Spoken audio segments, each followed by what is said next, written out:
In the dusty frontier town of Cedar Ridge, a man with calloused hands and secrets carved into his soul works alone, building hope one timber at a time.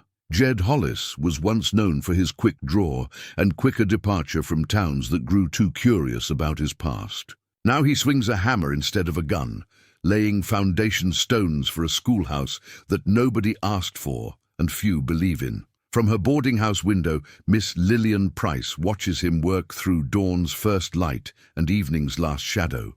She came to Cedar Ridge to teach children who barely exist in the town's memory, the orphans everyone pretends not to see. But watching Jed's steady determination awakens something she thought died with her late husband. What happens when two broken souls discover that sometimes the most beautiful things are built from the pieces of what came before? Before we jump back in, tell us where you're tuning in from. And if this story touches you, make sure you're subscribed because tomorrow I've saved something extra special for you. The morning air in Cedar Ridge carried the scent of sage and distant snow, a reminder that winter hadn't fully released its grip on the Colorado territory. Jed Hollis rose before dawn, as was his custom, pulling on worn boots that had walked more miles than most men traveled in a lifetime. His small room above Murphy's General Store contained little more than a bed, a washstand, and a battered trunk that held everything he owned. But tucked beneath his pillow lay something precious, a worn leather journal filled with careful sketches and measurements, plans for the schoolhouse that consumed his days and haunted his dreams. The lumber yard where he'd arranged to work in exchange for building materials sat at the edge of town, close enough to the construction site that he could begin before the townspeople stirred. He preferred it that way. The fewer questions asked about his business, the better for everyone involved. As he walked the familiar path, his boots crunching on frost-hardened earth, he could already see the skeletal frame of what would become Cedar Ridge's first proper schoolhouse. 3 months ago, the structure had existed only in his mind, and on the pages of his journal. Now, the foundation stones sat solid and true, the frame rising 16 feet at its peak, with windows positioned to catch the morning light. He'd calculated every board foot of lumber, every nail, every angle, with the precision of a man who understood that some things, once built, must stand against whatever storms might come. From her window at Mrs. Henderson's boarding house, Lillian Price watched the solitary figure make his way to the construction site. She'd been observing this ritual for weeks now, drawn by something she couldn't quite name. Perhaps it was the man's unwavering dedication to a project that seemed to serve no practical purpose in a town that barely acknowledged the existence of its most vulnerable residents. Or perhaps it was the careful way he moved, as if every gesture had been considered and refined by experience. Lillian had arrived in Cedar Ridge 6 weeks ago with a carpet bag full of teaching materials and a heart still tender from grief. The railroad had delivered her to a town that looked nothing like the thriving community described in the Territorial Education Department's letter. Instead of the growing settlement in need of qualified instruction, she'd found a collection of weathered buildings clustered around a main street that turned to mud whenever it rained.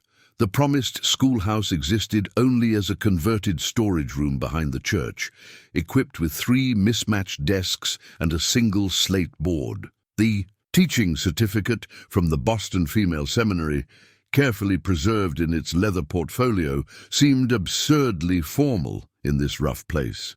Miss Lillian Price, certified to instruct young minds in literature, mathematics, natural philosophy, and moral instruction. The document bore the seal and signature of the seminary's director, a woman who had never ventured west of the Connecticut River.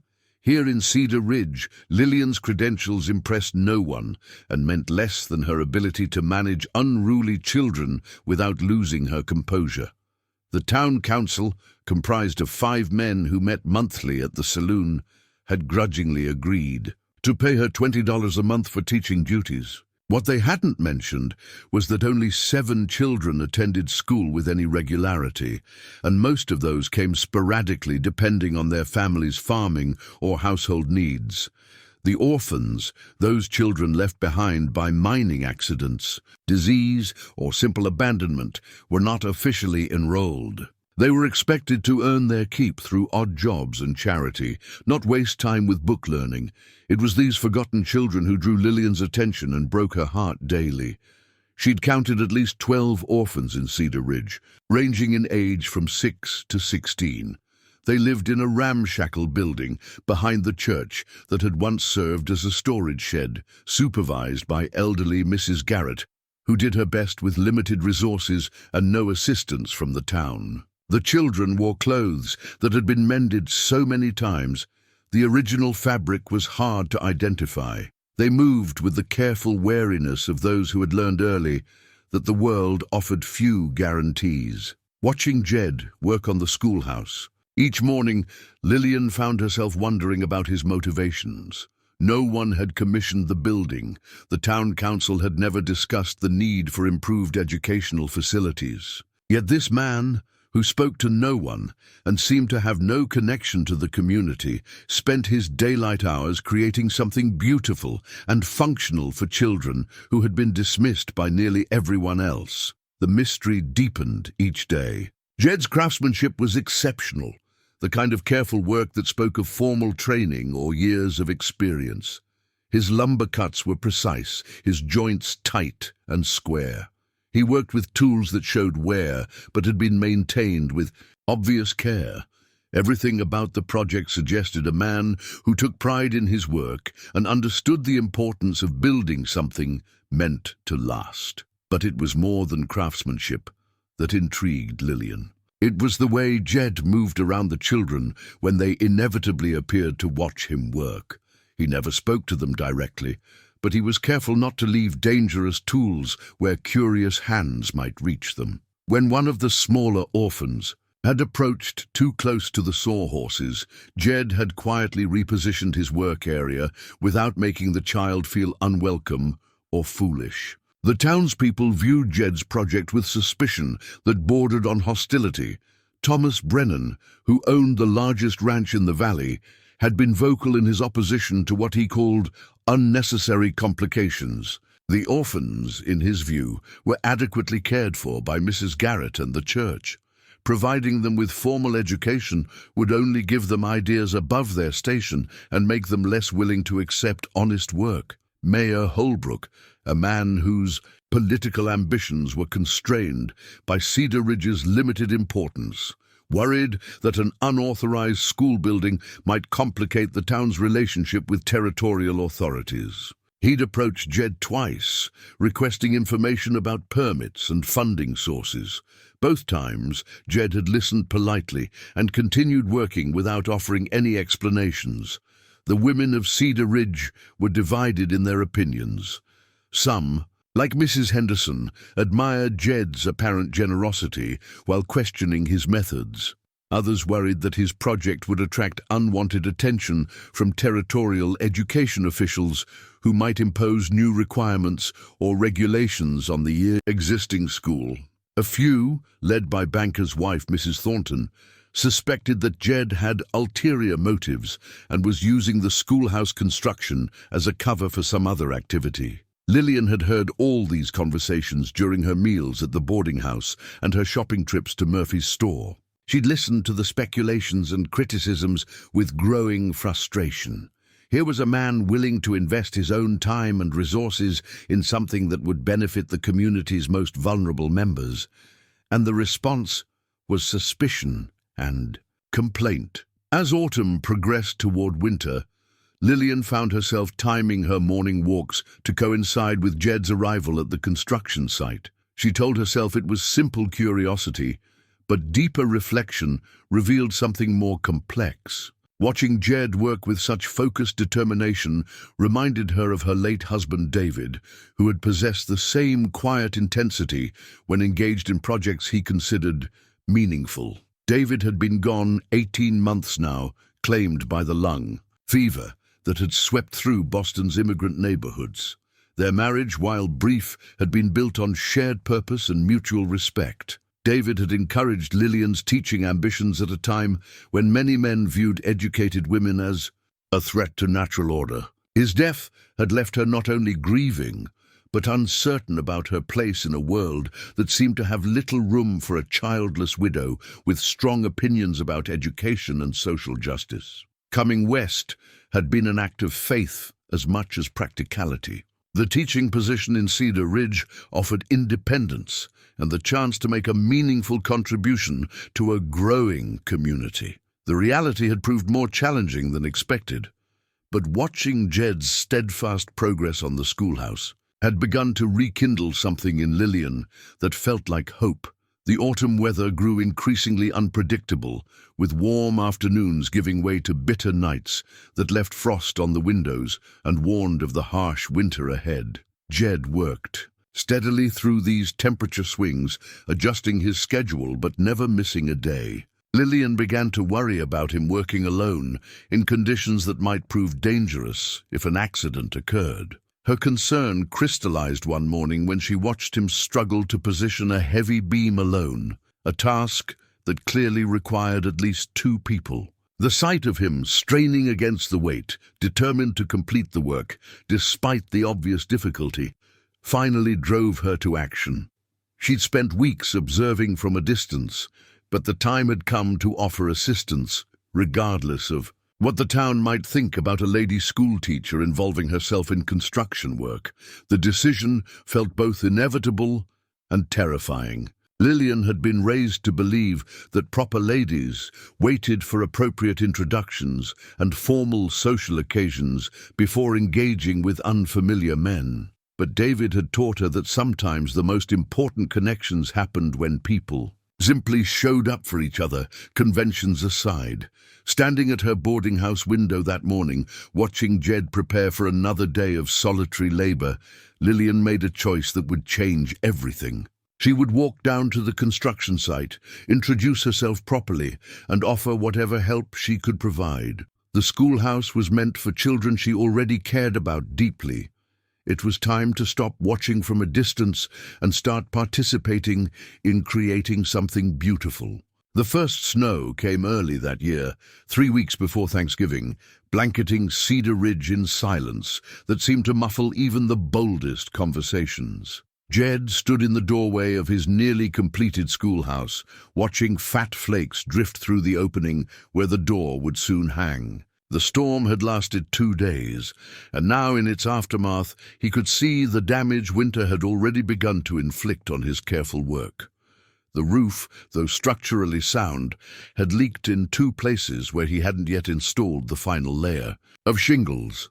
Water stains darkened the fresh-cut pine of the interior walls, and a small puddle had formed near where the teacher's desk would eventually sit. More troubling was the discovery he'd made that morning while assessing the storm damage. A child's worn primer, its pages water-stained and edges torn, tucked beneath a pile of lumber near the back wall. The book was small, bound in faded blue, cloth that had once been cheerful but now showed the wear of many small hands. Inside the front cover, written in careful child's script, were the words, "Property of Annie Morse, age 8. Jed knew that name. Annie had been one of the orphans, a bright-eyed girl who died of scarlet fever the previous spring. Someone had left her book here, perhaps as a memorial, or maybe just because it had nowhere else to go. Holding the damaged primer in his weathered hands, Jed felt something shift inside his chest, a tightening that had nothing to do with the cold air seeping through the unfinished walls. This small book represented everything he was fighting for, the chance for children like Annie to learn, to grow, to become something more than their circumstances suggested. The water damage to both the building and the book felt like a judgment, a reminder of how quickly hope could be washed away by forces beyond human control. The sound of voices approaching pulled him back to the present moment. Through the doorway, he could see Mayor Holbrook trudging through the snow, accompanied by Thomas Brennan and 2 other men from the town council. Their expressions suggested this wasn't a social visit to admire his progress. Hollis, Brennan called out before they'd even reached the building. "We need to have a conversation." Jed tucked Annie's primer inside his coat and stepped out to meet them, pulling the door closed behind him. The four men arranged themselves in a semicircle, their breath creating small clouds in the cold air. Brennan took the lead, as Jed had expected he would. "This project of yours has gone on long enough," Brennan said, gesturing toward the schoolhouse with obvious distaste. "Nobody asked you to build this thing, and nobody wants it cluttering up town property." "The land isn't town property," Jed replied quietly. "I checked the records at the territorial office." "Maybe not technically," Mayor Holbrook interjected, "but it sits right on the edge of our community, and what happens here affects all of us. We've had inquiries from the Territorial Education Department. They're asking questions about our school, facilities, and teacher qualifications. This building of yours is attracting attention we don't need." Jed studied the men's faces, reading the mix of frustration and fear in their expressions. They weren't just annoyed by his unauthorized construction project. They were worried about something bigger. "What kind of attention?" he asked. Brennan and Holbrook exchanged glances before Brennan answered. "The territorial authorities are talking about relocating the Orphans to a centralized facility in Denver. They say it would be more efficient, provide better care and supervision. The existence of this schoolhouse complicates that plan." The words hit Jed like a physical blow. The Orphans relocated to Denver meant scattered to various institutions, separated from each other and from the only community they'd ever known. It meant children like little Tommy Fletcher and the Morse twins would disappear into the territorial system, becoming numbers in ledgers rather than individuals with names and dreams. "When?" Jed asked, his voice tight with control. "They're planning to make the decision by spring," Holbrook said. "Having an unauthorized school building here makes it look like we can't manage our own affairs. It gives them ammunition for their argument that Cedar Ridge isn't equipped to handle the orphan situation properly." The irony was bitter. Jed's attempt to create something better for the children had potentially made their situation worse. His schoolhouse, meant to provide them with education and stability, might instead be used as evidence that they needed to be removed from the community entirely. "There's more," Brennan continued, and his tone suggested the worst was yet to come. "We've been doing some checking on you, Hollis. You showed up here with no references, no background anyone can verify. You've got money for lumber and supplies, but no visible means of earning it. People are starting to ask questions about what you're really doing here." Jed felt the familiar tightness in his shoulders, the instinctive reaction to being cornered, that had kept him alive through years when survival depended on reading threats correctly. These men didn't know who he really was. Not yet. But their suspicion was growing, and suspicion had a way of uncovering truths that were better left buried. "I'm building a school," he said simply. "For children who aren't your responsibility," Brennan shot back. "Children who are perfectly well cared for by Mrs. Garrett and the charity of this community. Children who don't need fancy book learning to live productive lives." The fourth man, whom Jed recognized as the town's sole attorney, spoke for the first time. "Mr. Hollis, I'm advising you to cease construction immediately. The town council is prepared to seek a territorial injunction if necessary. This project ends now, or it ends badly." After the men left, tramping back through the snow toward town, Jed remained standing beside his schoolhouse. The wind had picked up, driving snow through the gaps in his coat and reminding him that winter was far from finished with them. Inside his chest, competing emotions warred against each other: rage at the men's short-sightedness, fear for the orphan's future, and a deep, familiar sense of being trapped by circumstances beyond his control. He pulled Annie's primer from his coat and looked at it again. The water damage had made some of the pages stick together, but he could still make out portions of the simple lessons. The cat sat on the mat. Tom has a red top. Anne can run fast. Basic sentences designed to teach children that words had Power, that knowledge could be acquired one small step at a time. The sound of footsteps crunching through snow made him look up. Miss Lillian Price was walking toward him, bundled in a dark wool coat and carrying what appeared to be a steaming cup. She moved carefully but purposefully through the snow, and her cheeks were red from the cold air. "I thought you might need this," she said when she reached him, offering the cup. "It's coffee, with a bit of honey. Mrs. Henderson makes it strong. Enough to wake the dead." Jed accepted the cup gratefully, wrapping his cold fingers around its warmth. "Thank you, Miss Price, though I suspect you have questions about what you just witnessed." Lillian smiled, and the expression transformed her serious face into something that made Jed's breath catch. "I have many questions, Mr. Hollis, but the most important one is this: what can I do to help?" Her words hung in the cold air between them, an offer that seemed too good to be trusted. Jed had spent years learning that help usually came with hidden costs, that people's generosity rarely extended beyond their self-interest. But looking at Lillian's earnest expression, he found himself wanting to believe that sometimes people offered assistance simply because it was the right thing to do. "The town council wants me to stop building," he said carefully. "I heard.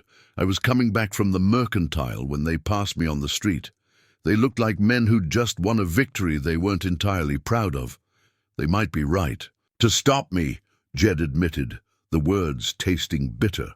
"My building this school might be making things worse for the children, not better." Lillian stepped closer, and he could see the determination in her green eyes. "Mr. Hollis, I've been teaching for 8 years. I've worked in schools where children had every advantage money could provide, and I've worked in places where students came to class hungry and cold. The one thing I've learned is that education is never the problem. It's always part of the solution." She paused, studying his face, as if trying to read something written there. "Those men are afraid. They're afraid of change, afraid of responsibility, afraid of anything that might require them to see beyond their own immediate concerns.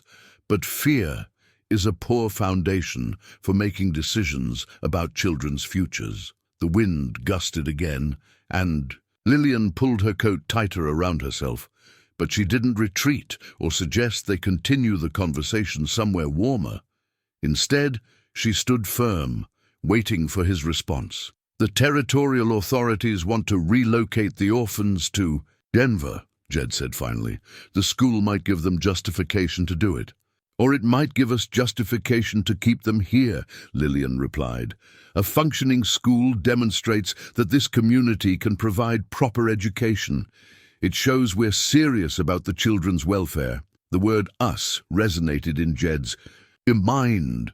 When was the last time anyone had included him in their plans, treated his efforts as part of a shared endeavor rather than a solitary obsession? "Miss Price," he said carefully, "if you help me with this project, you'll be going against the expressed wishes of the town council.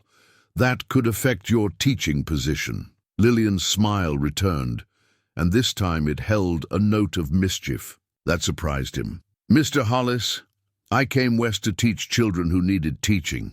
If the town council doesn't understand that the orphans are exactly those children, then perhaps we need to help them see more clearly." She reached into her coat pocket and pulled out a folded piece of paper. "I took the liberty of writing to the Territorial Education Department. I've requested clarification on their policies regarding orphan education and community schools. I expect we'll have a response within a few weeks." Jed stared at her, amazed by her initiative and touched by her willingness to involve herself in his problematic situation. "You didn't have to do that." "Yes, I did," she said simply. "Those children deserve someone fighting for them, and you shouldn't have to fight alone." As if summoned by her words, a small figure appeared at the edge of the construction site. Tommy Fletcher, the youngest of the orphans at barely 6 years old, trudged through the snow wearing boots that were too large and a coat that had been patched so many times it resembled a quilt. His thin face was red with cold, but his eyes were bright with curiosity. "Mr. Jed," Tommy called out, using the name the children had given him despite his never encouraging such familiarity. "Is the school still going to be for us?" The question cut straight through all of Jed's complicated considerations about town politics and territorial regulations. Here was the reality that mattered.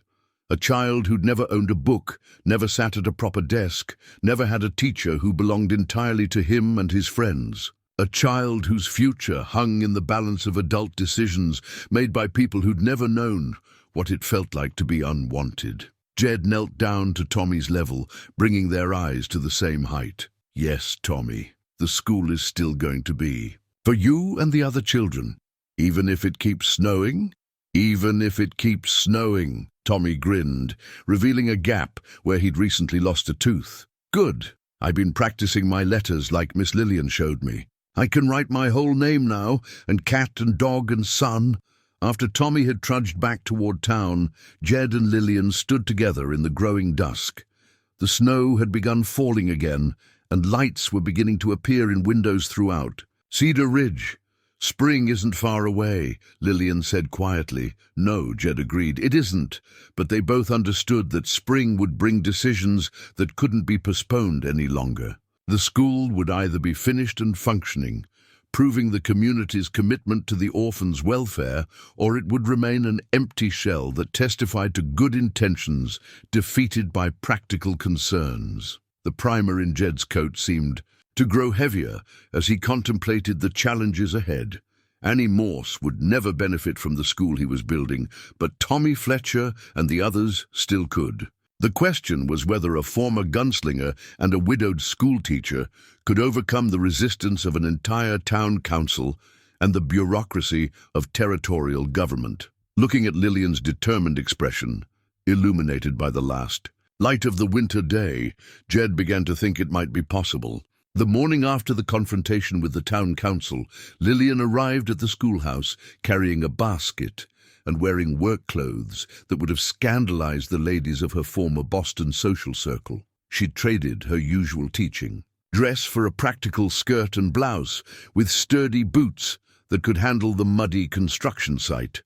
The basket contained painting supplies she'd purchased from Murphy's store, along with sandwiches and a thermos of coffee. Jed was already at work, installing the final pieces of window trim with methodical precision. He paused when he saw her approaching, hammer suspended mid-swing, and she could read the surprise in his expression. "I meant what I said yesterday," she announced, setting down her basket and removing her gloves.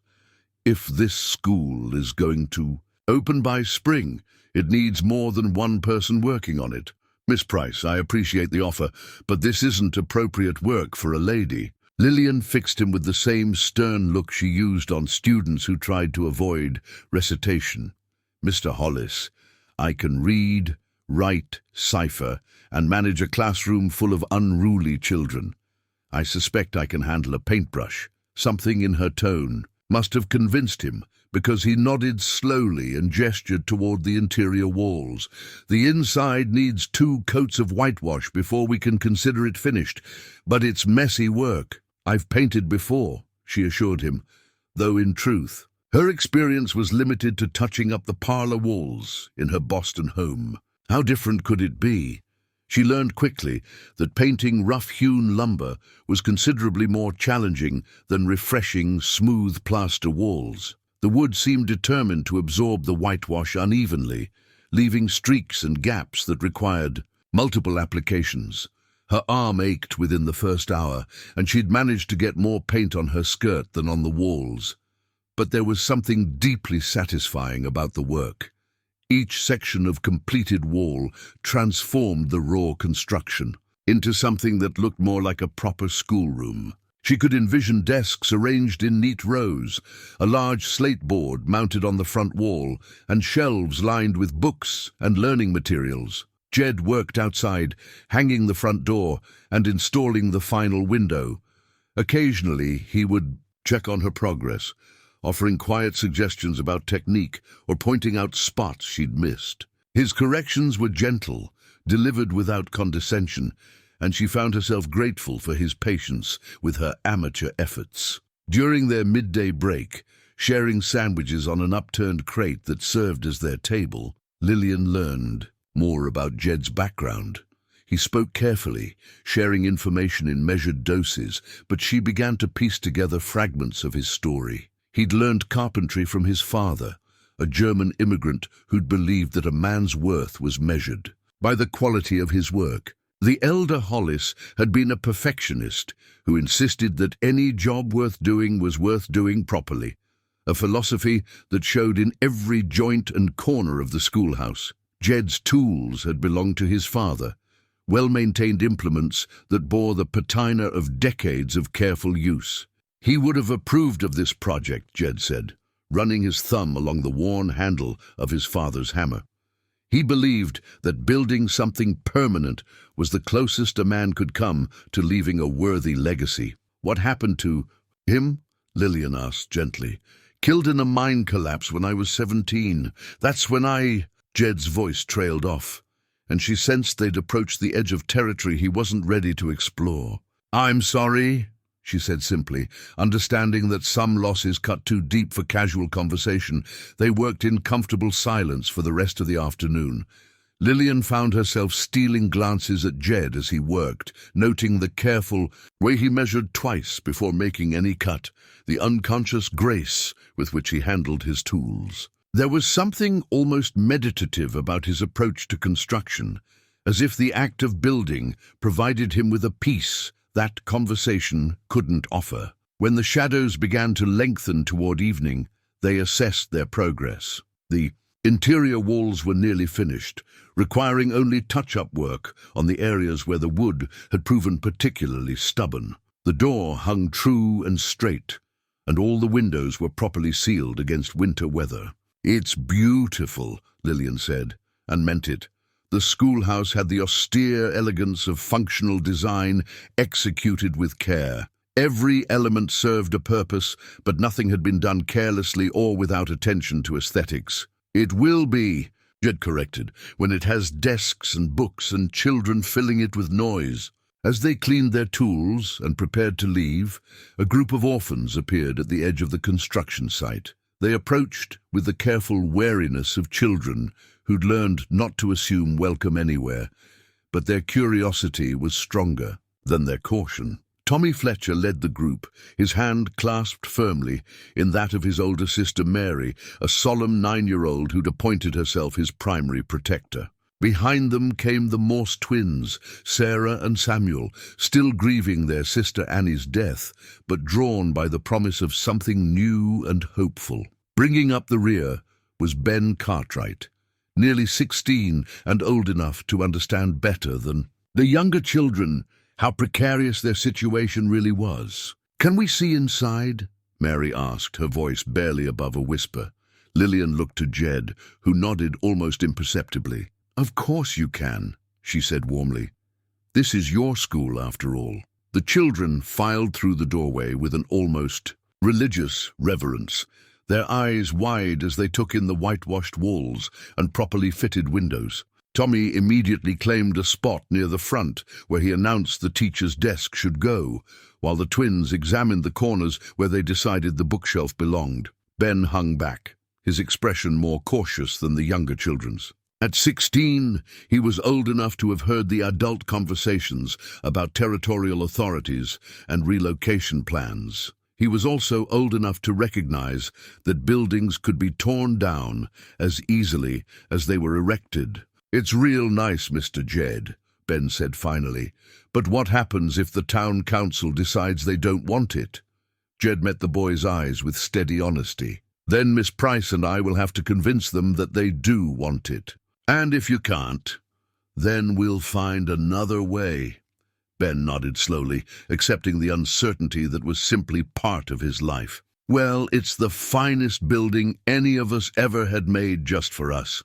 That counts for something, even if things don't work out." After the children left, chattering excitedly about their plans for the school, Lillian and Jed stood together in the gathering dusk. The temperature was dropping rapidly, and stars were beginning to appear in the clear sky. "They trust you," Lillian observed.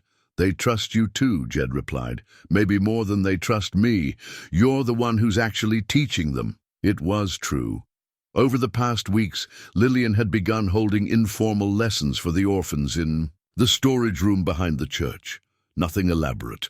Basic reading and arithmetic, simple geography and natural science. But the children absorbed the lessons with an eagerness that reminded her why she'd become a teacher in the first place. The Territorial Education Department's response should arrive soon, she said.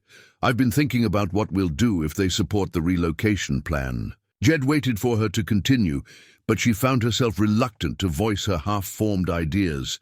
They seemed both too ambitious and not ambitious enough, grand enough to solve everything, small enough to accomplish nothing. What if we could demonstrate that the children are receiving better education here than they would in Denver?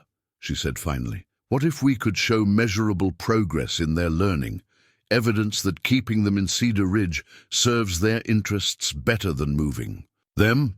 How would we do that? Formal testing, documentation of their advancement, letters of recommendation from established educators. She paused, gathering courage for the more radical suggestion. And what if we could provide them with family situations as well as education? What if some of them could be properly adopted by local families? Jed was quiet for a long moment, considering the implications. The people here aren't exactly fighting over the chance to take in extra children. Not yet, Lillian agreed. But people's attitudes can change when they see children as individuals rather than burdens. Tommy's been helping Mrs. Henderson with small chores at the boarding house. She's grown quite fond of him. And the others? Sarah and Samuel are bright and willing workers. Ben's nearly old enough to apprentice to a trade.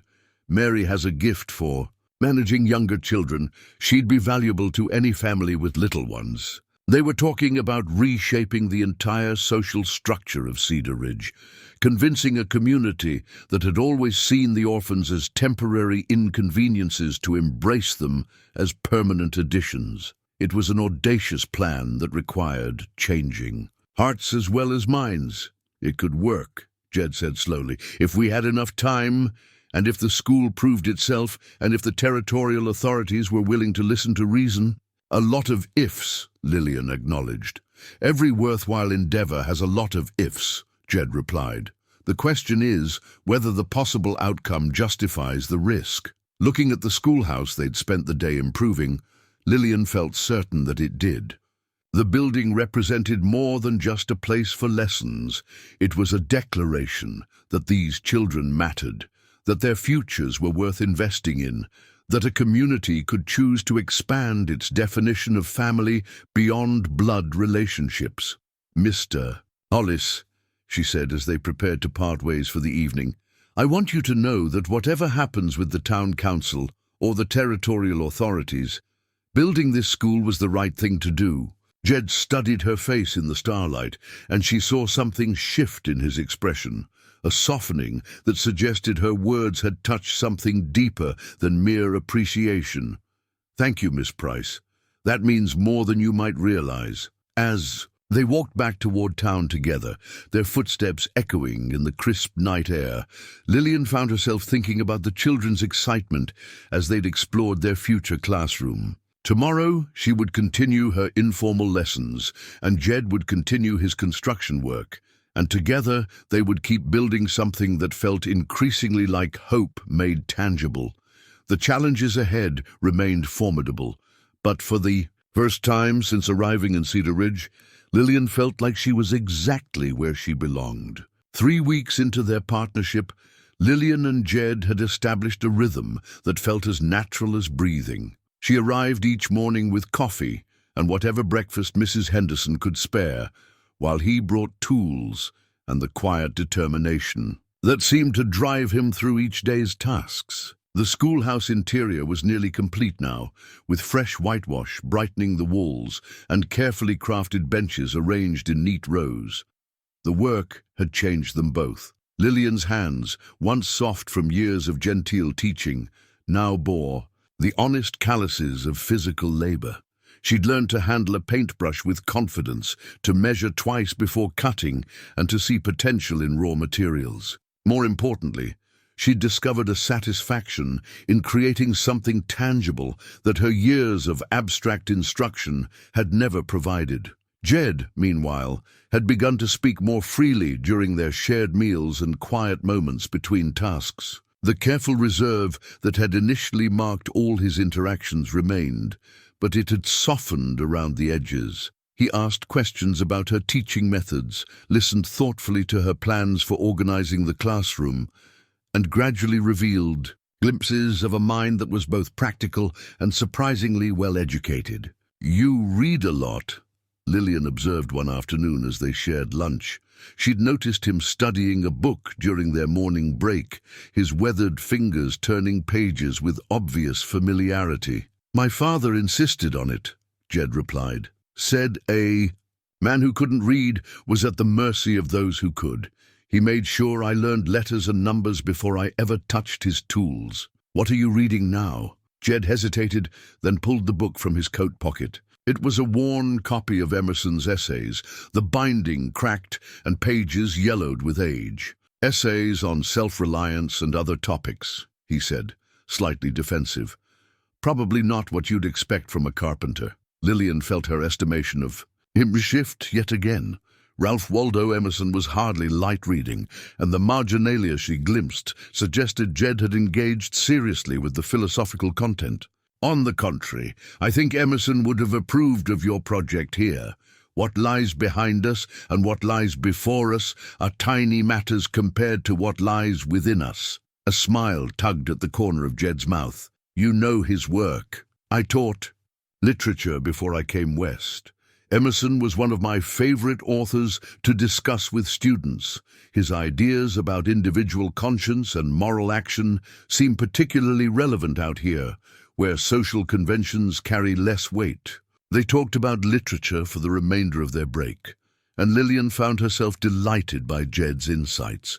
He read not as a scholar seeking abstract understanding, but as a man looking for practical wisdom about how to live. His interpretations were grounded in experience rather than theory, giving familiar passages new resonance. The conversation marked a turning point in their relationship. What had begun as a working partnership based on shared concern for the orphans was becoming something more complex, a friendship built on mutual respect and genuine intellectual compatibility. Lillian found herself looking forward to their daily talks, almost as much as their collaborative work. The children had become regular visitors to the construction site, arriving after their morning chores to watch the progress and offer eager assistance. Lillian had formalized their education somewhat, bringing slates and primers to the schoolhouse for impromptu lessons during work breaks. The arrangement allowed her to assess their individual needs while giving them a sense of ownership. In their future classroom, Tommy Fletcher showed particular aptitude for reading, sounding out simple words with determination that reminded Lillian of Jed's approach to construction: methodical, persistent, and ultimately successful. Mary Fletcher had a gift for arithmetic, quickly grasping concepts that challenged children twice her age. The Morse twins complemented each other beautifully, with Sarah excelling at memorization, while Samuel demonstrated natural curiosity about the world around him. Ben Cartwright remained somewhat apart from the younger children's enthusiastic participation, but Lillian noticed him listening intently to every lesson. At 16, he was acutely aware of his limited time for formal education. Soon, he would need to find permanent work or apprentice to a trade, choices that would determine the trajectory of his entire adult life. Ben's worried about his future. Lillian confided to Jed one evening as they cleaned their tools. "He's too old for adoption, but too young for complete independence. The territorial system would probably apprentice him to whatever industry needs workers, regardless of his interests or abilities." "What does he want to do?" "He's never said directly, but I think he has mechanical inclinations. I've seen him studying how things work. Watches, harnesses, even the construction techniques you use. He asks intelligent questions about joints and measurements." Jed nodded thoughtfully. "There's a clockmaker in Denver who might take on an apprentice, man named Fisher. does good work and treats his workers fairly. If Ben's interested, I could write a letter of introduction." The casual offer revealed another layer of Jed's mysterious past.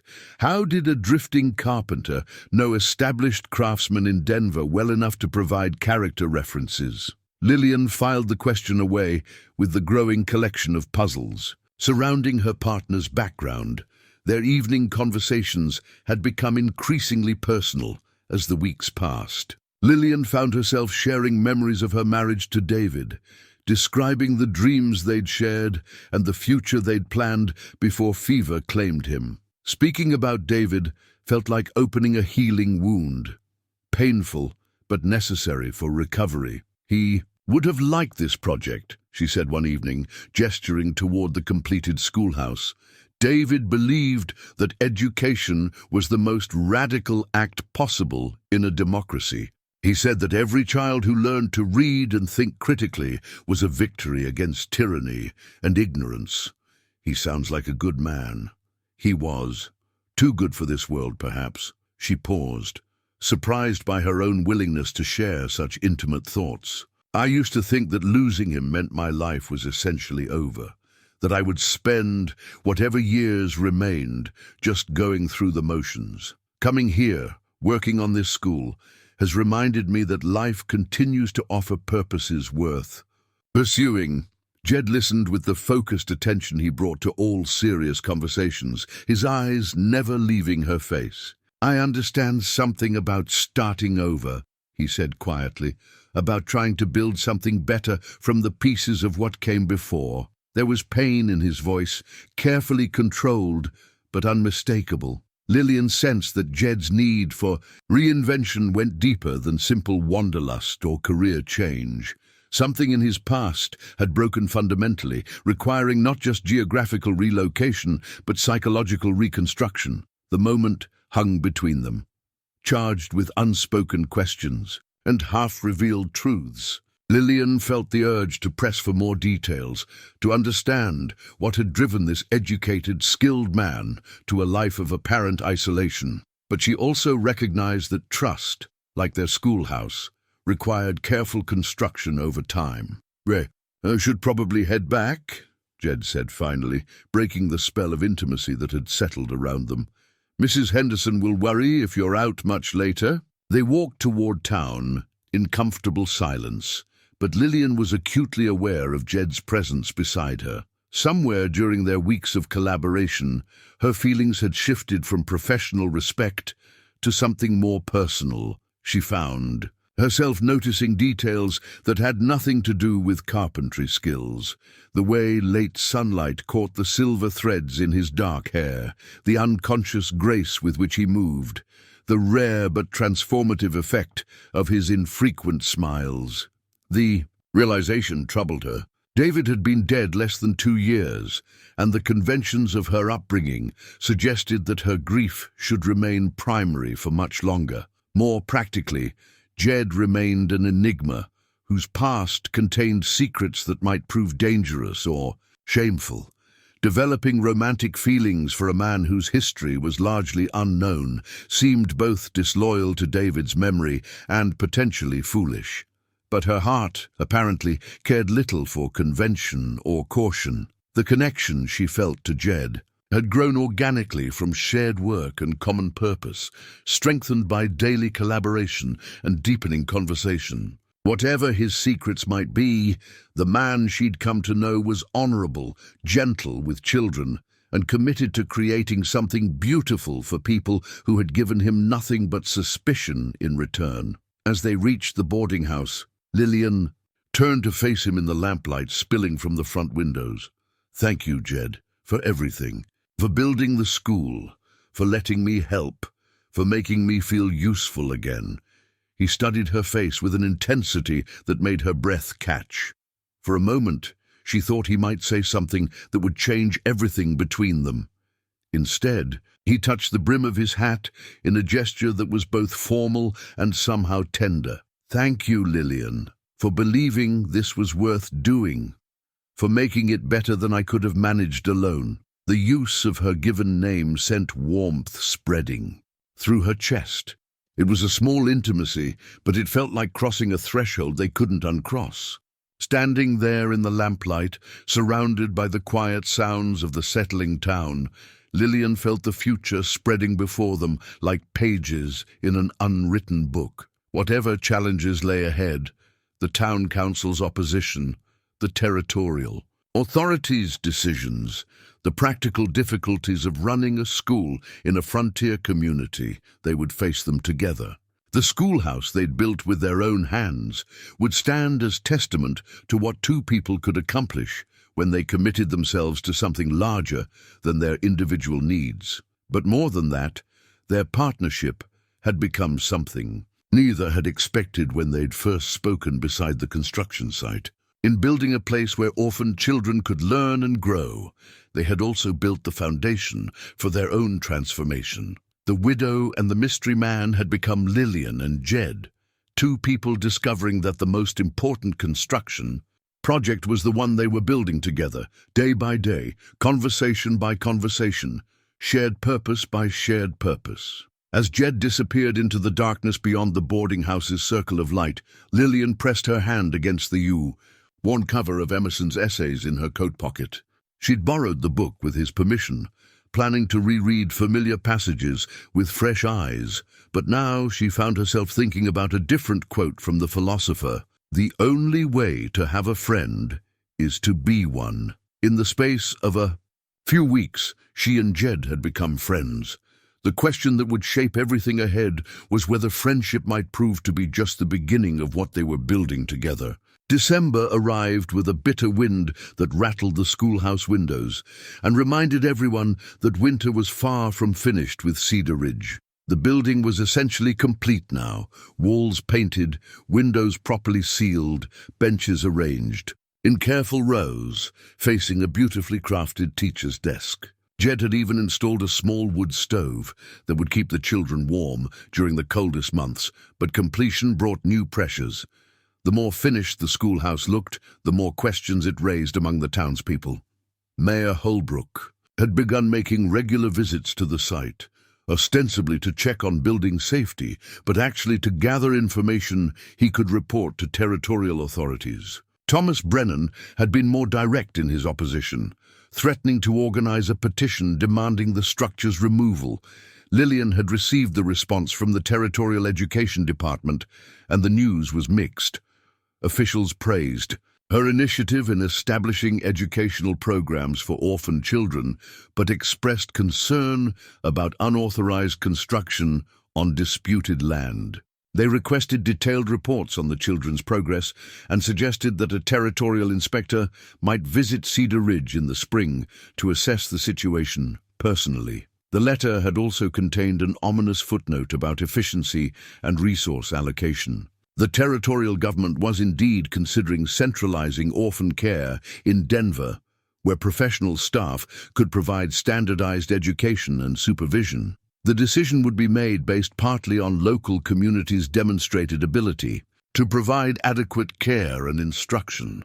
"We have until spring to prove ourselves," Lillian explained to Jed as they reviewed the letter together one evening. "If we can show that the children are thriving here, that they're receiving quality education and finding stable family situations, we might convince them to abandon the relocation plan." Jed nodded, but she could see the tension in his shoulders. Something about the prospect of official scrutiny clearly troubled him. How much will they investigate the school's construction? The funding sources, the people involved? "I don't know. Why does that concern you?" He was quiet for a long moment, staring at the letter in her hands as if it contained a personal threat. "Some questions are better left unasked," he said finally. "Some histories are better left unexamined." It was the closest he'd come to directly acknowledging that his past contained secrets. Lillian felt torn between curiosity and respect for his privacy. Whatever Jed was hiding, it didn't change the man she'd come to know. Someone who worked tirelessly for children who weren't his responsibility, who treated her with unfailing respect, who brought both skill and dedication to everything he attempted. But his obvious anxiety about investigation worried her. If Jed's past contained something truly damaging, it could undermine everything they'd worked to accomplish. The territorial inspector would want to know about everyone involved in the school's establishment. Any irregularities in their backgrounds could be used to justify removing the children. The orphans themselves remained blissfully unaware of the adult complications surrounding their future. They had claimed the schoolhouse as completely as if it had always belonged to them, arriving each morning with eager anticipation for the day's lessons. Lillian had established a formal curriculum now, balancing basic academics with practical skills that would serve them regardless of their eventual placement. Tommy Fletcher continued to excel at reading, working his way through increasingly complex texts with determination that amazed her. Mary Fletcher had become her unofficial assistant, helping younger children with arithmetic problems and demonstrating natural teaching instincts. The Morse twins had discovered a shared passion for geography, spending hours studying maps and asking questions about distant places they hoped to visit someday. Ben Cartwright had responded enthusiastically to Jed's offer of an introduction to the clockmaker in Denver.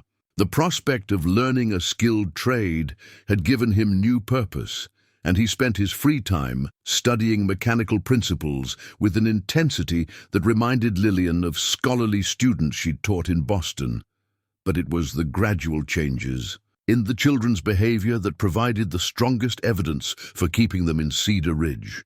They moved with more confidence now, spoke up more readily, and demonstrated the kind of curiosity that came from feeling secure enough to explore the world around them. The transformation was particularly striking in the younger children, who had begun to display the natural playfulness that poverty and uncertainty had previously suppressed. These improvements hadn't gone unnoticed by some members of the community. Mrs. Henderson had commented favorably on Tommy's helpfulness and good manners. Dr. Warren had observed that the children seemed healthier and more energetic than they had in previous years. Even Thomas Brennan's wife had admitted grudgingly that the Morse twins were well behaved when they occasionally ran errands for her household. But positive changes in the children weren't enough to overcome the fundamental resistance to change that characterized many of Cedar Ridge's established residents. The idea of integrating orphans into permanent family situations challenged assumptions about social order that had never been questioned before. People here think in terms of categories, Lillian explained to Jed during one of their evening conversations. There are families, and there are orphans, workers and charity cases, insiders and outsiders. The possibility that someone could move from one category to another makes them uncomfortable. Categories are easier than individuals, Jed agreed.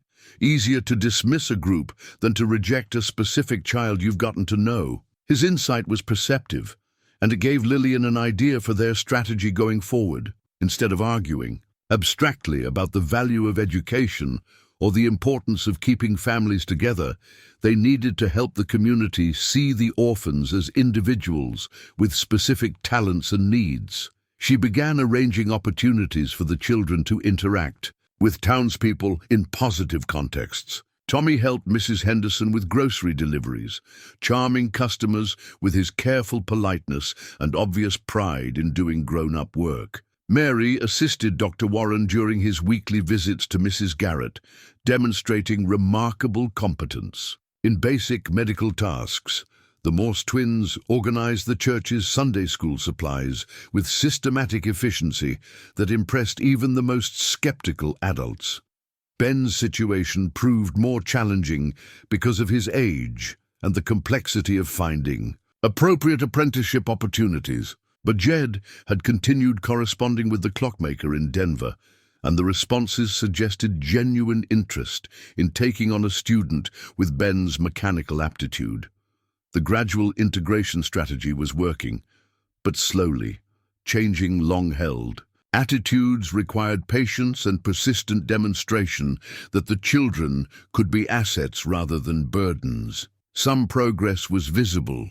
Mrs. Henderson had begun talking about Tommy as if he were a permanent part of her household, and Dr. Warren had mentioned that Mary showed real potential for medical training, but resistance remained strong among the community's leadership. The town council continued to view the schoolhouse as an unauthorized complication, and Thomas Brennan had been vocal in his opinion that providing too much education to orphans would only make them dissatisfied with honest labor. The situation came to a head during a particularly cold evening in mid-December. Lillian was working late at the schoolhouse, preparing lessons for the following day, when she heard footsteps approaching through the snow. She looked up to see Jed in the doorway. His expression grim. "We need to talk," he said without preamble. "There's something you need to know about me before this goes any further." The seriousness in his voice made her stomach tighten with apprehension. She set down her pen and gave him her full attention, preparing herself for whatever revelation had driven him to this moment of honesty. "I haven't been entirely truthful about my background," he began, his hands clenched at his sides. "My real name is Jed Hollis, but that's not the name I was known by for most of my adult life." He paused, gathering courage for what came next. "For 15 years, I was a gunfighter. They called me the Phantom because I could outdraw anyone and disappear before the law arrived. I hired my gun to cattle barons, mining companies, anyone willing to pay for problems to be solved with violence." The words hung in the cold air between them, transforming everything Lillian thought she knew about the man she'd grown to care for. The gentle carpenter who built schools for orphans had once been a professional killer. The philosophical reader of Emerson had made his living through violence. "I killed men," Jed continued, his voice barely above a whisper. "Some who deserved it, some who probably didn't. I told myself I was just doing a job that other people's decisions to hire me made them responsible for the consequences. But that was cowardice, pure and simple." Lillian stared at him, trying to reconcile this confession with the man who treated children with such tender care, who approached every task with meticulous consideration, who had never shown even a hint of aggression in all their time working together. "What changed?" she asked finally. 5 years ago, I was hired to eliminate a homesteader family that was interfering with a land grab in New Mexico territory. Man named Patterson had a legal claim to water rights that a cattle baron wanted. Simple job, make the family disappear and let the lawyers sort out the ownership afterward. His voice cracked slightly, and Lillian could see the pain etched in the lines around his eyes. "When I got to the homestead, I found a man, his wife, and 3 children. The youngest was a girl about Tommy's age. She looked at me with such trust, asked if I was there to help fix their broken wagon wheel." Jed paused, struggling with the memory. "I couldn't do it. For the first time in 15 years, I couldn't pull the trigger. I warned them instead, told them to pack up and leave immediately. But the cattle baron's other men were already on their way. By the time the family tried to escape, it was too late. They were killed, all of them, and I was blamed for it. The cattle baron claimed I'd been hired by the homesteaders to eliminate his men, that the family's death was my fault for betraying him. There were witnesses who swore they'd seen me kill the parents and children.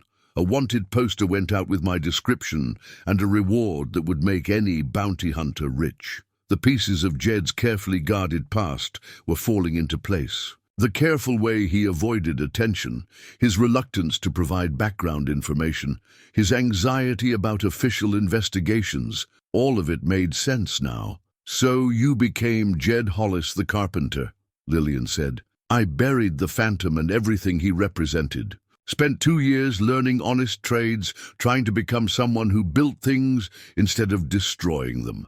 When I came to Cedar Ridge, I thought I could just be a man with a past that didn't matter anymore." He looked directly at her then, and she could see the fear in his eyes, fear that this revelation would change everything between them, that she would see him differently, that the connection they'd built would crumble under the weight of truth. "Now you know," he said simply, "and now you understand why a territorial investigation could be dangerous for everyone involved. If they dig too deeply into my background, if they discover who I really am, it won't matter how well the children..." are doing or how successful the school becomes. The association with a wanted fugitive will be enough to justify removing them. Lillian sat in silence, processing everything he'd told her. The revelation was shocking, but somehow it didn't fundamentally alter her perception of the man sitting across from her. The Jed she knew, patient, skilled, dedicated to helping vulnerable children, was real. His past as a gunfighter explained some of his complexity, but didn't negate the goodness she'd witnessed daily. "Are you planning to leave?" she asked. "I should. My presence here puts the entire project at risk. If I disappear before the territorial inspector arrives, you and the children will be safer. And if you stay, then we continue as we have been, hoping that my past remains buried long enough for the school to prove itself. But Lillian, you need to understand the risk you'd be taking. Association with me could destroy your reputation and your career." She stood up, moving to the window that looked out over the town, where lights were beginning to appear in houses where families were gathering for evening meals. In one of those houses, Mrs. Henderson was probably helping Tommy with his reading. In another, Dr. Warren might be telling his wife about Mary's progress as his assistant. "Jed," she said without turning around, "do you regret the life you lived before? Every day. Do you believe you've become a different person?" "I've tried to become one." "Then that's enough for me." She turned to face him, seeing the surprise in his expression. "Whatever you were before, the man I know now is worth trusting.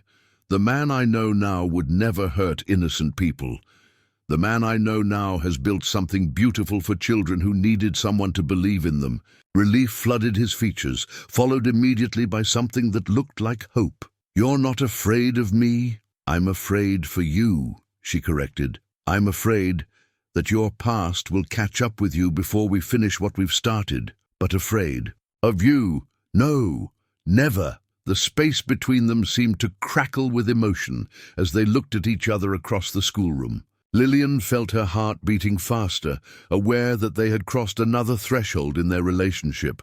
Knowing Jed's secrets made their partnership both more dangerous and more precious. "We'll face whatever comes together," she said firmly. "The school, the territorial inspection, your past, all of it. Together." Jed's smile, when it came, was like sunrise after a long night. "Together," he agreed. Outside, snow began falling again, blanketing Cedar Ridge in the kind of pristine silence that made everything seem possible. Inside the schoolhouse they'd built with their own hands, two people who had found each other.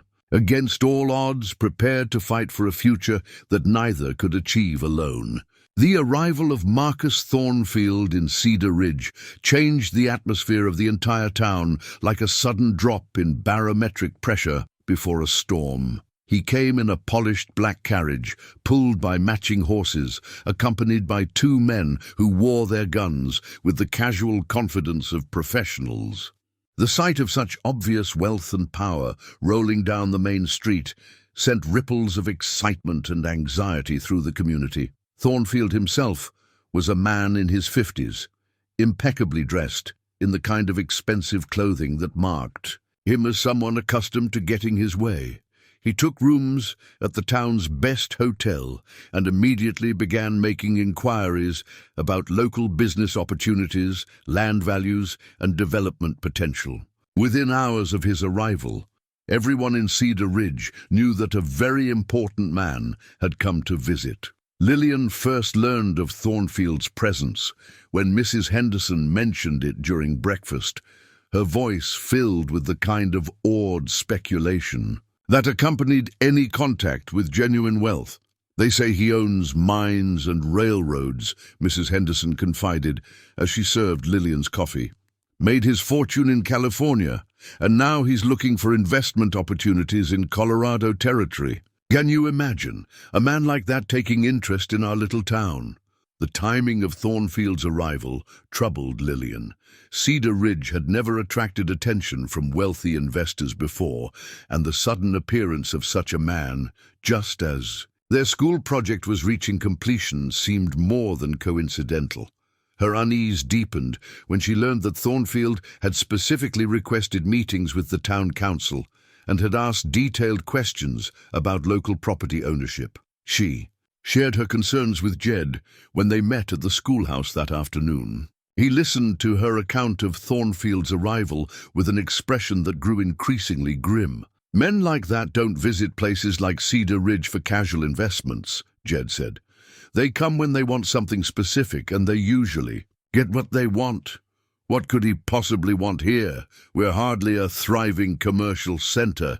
Jed studied the official-looking documents Thornfield had been carrying, according to Mrs. Henderson's detailed observations. Land, water rights, mineral claims, maybe railroad access. Rich men don't get rich by ignoring opportunities that others have missed. That evening, Thornfield made his first official appearance at a hastily called town council meeting. Lillian attended as the community's only certified teacher, while Jed remained conspicuously absent. The church hall was packed beyond capacity, with residents crowding in to hear what the important visitor had to say about their town's future. Thornfield spoke with the polished confidence of a man accustomed to addressing powerful audiences.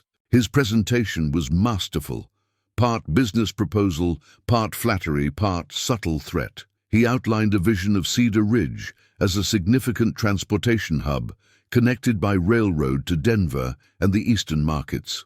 He described mining, operations that could bring prosperity to the entire region, commercial development that would transform their frontier settlement into a proper town. The centerpiece of his proposal was a grand hotel and commercial complex that would serve travelers and business visitors. The location he had selected for this development was prime real estate with excellent access to water and transportation routes. It would, he explained, require the purchase and clearing of several parcels of land currently used for various purposes. Lillian felt her blood turn cold when Thornfield unrolled a map showing the proposed development site. The schoolhouse sat directly in the center of the area marked for demolition. "Now, I understand there are some unauthorized structures on the property," Thornfield said with the casual dismissal of a man discussing minor obstacles. "A small building that someone has been constructing without proper permits or legal authority. That will need to be removed, of course, but I'm prepared to compensate the builder for his time and materials." Thomas Brennan immediately voiced his support for the proposal, emphasizing the economic benefits and the solution it would provide to their orphan problem. If the children were relocated to Denver, as the territorial authorities suggested, the unauthorized school would become unnecessary anyway. Mayor Holbrook asked careful questions about timelines and financing, but his enthusiasm was obvious. The prospect of transforming Cedar Ridge into a significant commercial center was exactly the kind of opportunity that could advance his political ambitions. Other council members raised practical concerns about property rights and existing businesses, but Thornfield had clearly done his research. He produced legal documents showing that his company had already acquired several key parcels through private negotiations. The remaining properties, including the land where the schoolhouse stood, could be obtained through territorial eminent domain procedures if necessary. "Of course, I prefer to work cooperatively with local communities," Thornfield said smoothly. "Fair compensation for all affected parties, opportunities for local residents to participate in the development as workers and suppliers. This project represents the best possible future for Cedar Ridge." Lillian listened to the discussion with growing alarm. Thornfield's proposal was comprehensive and well-funded, supported by the kind of legal and political resources that frontier communities rarely possessed. If he was determined to acquire the schoolhouse property, she doubted that anyone in Cedar Ridge had the power to stop him. But more troubling than the immediate threat to their school was the calculated way Thornfield had presented his proposal. Everything was framed in terms of progress and prosperity, making opposition seem selfish and short-sighted. He had positioned himself as Cedar Ridge's benefactor, offering wealth and development in exchange for cooperation. When the formal presentation ended, Thornfield mingled with the audience, shaking hands and making individual connections. Lillian watched him work the room with practiced skill, identifying key influences and tailoring his approach to each person's specific interests and concerns. She was preparing to leave when Thornfield approached her directly, his smile warm, and his manner completely charming. "Miss Price, I believe. I've heard wonderful things about your work with the local children. You must be the school teacher everyone speaks so highly of." "I am," she replied carefully. "Excellent. I'm always pleased to meet dedicated educators. I hope you'll consider the opportunities my development project could provide for expanding educational resources in Cedar Ridge. A proper school building with modern facilities, adequate funding for supplies and equipment. Think what you could accomplish with real support." The offer was tempting and clearly calculated to appeal to her professional aspirations. But Lillian had no illusions about Thornfield's motivations. He wasn't interested in improving education. He was interested in removing obstacles to his development plans. "The children here are quite attached to their current school," she said diplomatically. "Of course they are. Children adapt quickly, though, don't they? Especially when the alternative offers so many advantages." His smile never wavered, but something in his eyes suggested that her response had been noted and evaluated. "If you'll excuse me, Mr. Thornfield, I have lessons to prepare for tomorrow." "Certainly. I hope we'll have opportunities to discuss educational matters further. I understand there may be some complications regarding the children's future placement. Perhaps I can be of assistance in resolving those issues." The veiled threat was unmistakable. Thornfield knew about the territorial authorities' relocation plans and was prepared to use that knowledge as leverage. Lillian nodded politely and made her escape, but she could feel his eyes following her as she left the church hall. She found Jed waiting for her in the shadows outside the schoolhouse, his posture tense with controlled energy. "How bad is it?" he asked without preamble.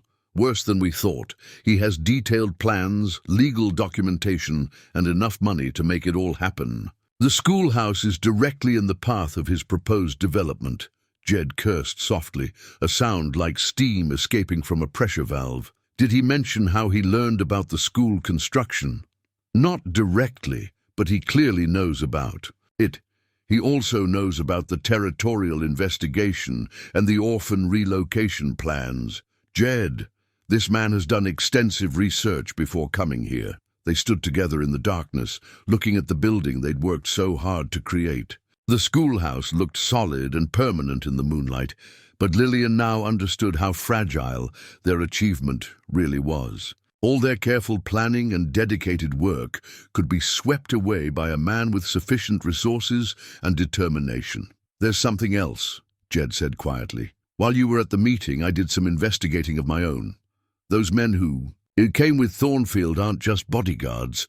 One of them has been asking questions about recent arrivals in town, particularly anyone with carpentry skills who might be using an assumed name." Lillian's stomach clenched with fear. "He knows who you are." "Not yet, but he's looking, which means someone told him there might be a reason to look." The implications were staggering. If Thornfield had somehow learned about Jed's past, he could use that information to destroy everything they'd built. Even if the territorial authorities were prepared to accept the school, association with a wanted fugitive would be enough to justify removing the children immediately. "We need to assume the worst," Jed continued, "that he knows about my background and is prepared to use it. That gives him leverage over the town council, the territorial authorities, and us." Lillian felt despair creeping into her thoughts like cold seeping through a poorly sealed window. Everything they'd worked for, the completed schoolhouse, the children's progress, the growing acceptance from some community members, could be lost because of circumstances beyond their control. "What do we do?" she asked. Jed was quiet for a long moment, and when he spoke, his voice carried the weight of difficult decisions. "We fight.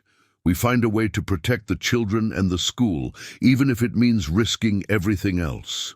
"How can we fight someone with his resources?" "I don't know yet, but I know this. Running away won't solve anything. If I disappear now, Thornfield will still want this land. The children will still face relocation. You'll still lose everything you've worked for." He turned to face her, and in the moonlight she could see the resolve hardening in his expression. "I spent 15 years running from one problem to another, never staying long enough to build anything permanent. I won't run from this." Standing beside the schoolhouse they'd created together, surrounded by the quiet sounds of a town settling into sleep, Lillian felt her own determination crystallizing. Whatever threats Thornfield represented, whatever leverage he thought he possessed, she wouldn't surrender without a fight. "Then we stand together," she said firmly. "All of us. You, me, the children, and anyone in this community who understands what we're really fighting for. It won't be easy. Men like Thornfield don't accept defeat gracefully. Neither do school teachers who finally found their purpose," Lillian replied. "And neither do reformed gunfighters who've learned to build instead of destroy." The wind picked up, rattling the schoolhouse windows and reminding them that winter was far from over. But inside the building they'd constructed with their own hands, carefully arranged desks waited for children who had finally found a place where they belonged. Whatever battles lay ahead, that achievement was worth defending. Thornfield might have money, legal documents, and political connections, but he underestimated what people would sacrifice to protect something they'd built from love rather than ambition. The real fight for Cedar Ridge's future was just beginning. The confrontation came 3 days later, on a crisp January morning, when the air was so clear that every sound seemed amplified across the frozen landscape. Lillian was conducting reading lessons with the younger children when she heard the commotion. Outside, raised voices, the stamp of horses, and an undertone of excitement that suggested something significant was happening. Through the schoolhouse windows, she could see a crowd gathering in the town square. Thomas Brennan stood on the church steps, holding what appeared to be a newspaper and addressing the assembled residents with obvious agitation. Even from a distance, his gestures suggested anger and vindication. "Miss Lillian," Tommy Fletcher tugged at her skirt, his young face creased with worry. "Why is everyone shouting? Are we in trouble?" Before she could answer, the schoolhouse door burst open and Ben Cartwright rushed in, his face flushed from running and his eyes wide with urgency. "Miss Price, you need to come quick. They're saying things about Mr. Jed. Bad things. Mr. Brennan has a newspaper from Denver and there's a picture." Lillian's blood turned to ice water in her veins. The moment she'd been dreading since Jed's confession had finally arrived. "Watch the little ones," she instructed Ben. "Keep them inside no matter what happens." She wrapped her shawl around her shoulders and walked toward the crowd with measured steps, though every instinct screamed at her to run. As she drew closer, she could make out Brennan's words, delivered with the righteous fury of a man who'd been proven right about his suspicions. "Known criminal. A killer who's been living among us under false pretenses. Look at this," he waved. The newspaper above his head like a battle flag, the Denver Herald dated just last week. "Phantom gunslinger, spotted in Colorado territory. Reward increased to $5,000. The crowd's murmur rose to a buzz of excitement and fear. $5,000 was more money than most of Cedar Ridge's residents would see in a lifetime. The prospect of such a reward being within their reach had transformed Jed from a mysterious neighbor into a source of potential wealth. Lillian pushed through the crowd until she could see the newspaper Brennan was displaying. The headline was exactly as he'd described, but it was the accompanying illustration that made her heart stop. The artist's rendering was crude, but unmistakably recognizable. Jed's face stared back at her from the front page, labeled as "The Phantom, wanted for multiple murders." "Where is he?" someone shouted from the back of the crowd. "Where's this phantom hiding?" "Probably at that illegal schoolhouse he built," Brennan replied. "The same building he used to get close to our children. God knows what his real intentions were." Mayor Holbrook raised his hands for quiet, trying to restore some semblance of order. "Now let's not jump to conclusions. We need to handle this situation properly, through official channels." Official channels? Thomas Brennan's voice cracked with indignation. This man is a wanted murderer who's been deceiving us for months. He's been alone with our children, working on that school project. For all we know, he was planning to use them as hostages, or worse. The crowd's mood was shifting rapidly from excitement to anger. Lillian could see neighbors she'd grown to know well. Mrs. Henderson, Dr. Warren, even some parents of her official students, looking at her with expressions that ranged from suspicion to outright hostility. "Miss Price," Mrs. Henderson called, out, her voice carrying across the square. "You've been working with this man every day. Did you know who he really was?" The question hung in the cold air like a challenge. Lillian felt dozens of eyes focused on her, waiting for her response. Whatever she said now would determine not only her own fate, but potentially Jed's safety and the children's future. She thought of Jed as she'd known him, patient with the children, dedicated to creating something beautiful for them, gentle in all his interactions, despite the violent past he carried. The man described in the newspaper's sensationalized account bore no resemblance to the person who'd spent months building a school with his own hands. "I know that the man you're describing and the man I've worked with are not the same person," she said, her voice carrying clearly across the square. "I know that whatever Jed Hollis may have done in his past, he spent the last several months creating something wonderful for children who had nothing." "You did know." Brennan's accusation was triumphant. "You knew he was a criminal, and you said nothing. You put every child in this community at risk to protect a killer." The crowd's murmur grew uglier, and Lillian could see the mood shifting towards something that might become dangerous. Frontier justice was swift and often brutal, particularly when it involved protecting children from perceived threats. Actually, a new voice cut through the commotion, smooth and cultured and completely calm. "I think we need to consider this situation more carefully." Marcus Thornfield stepped forward from the edge of the crowd, moving with the confident grace of a man accustomed to controlling difficult situations.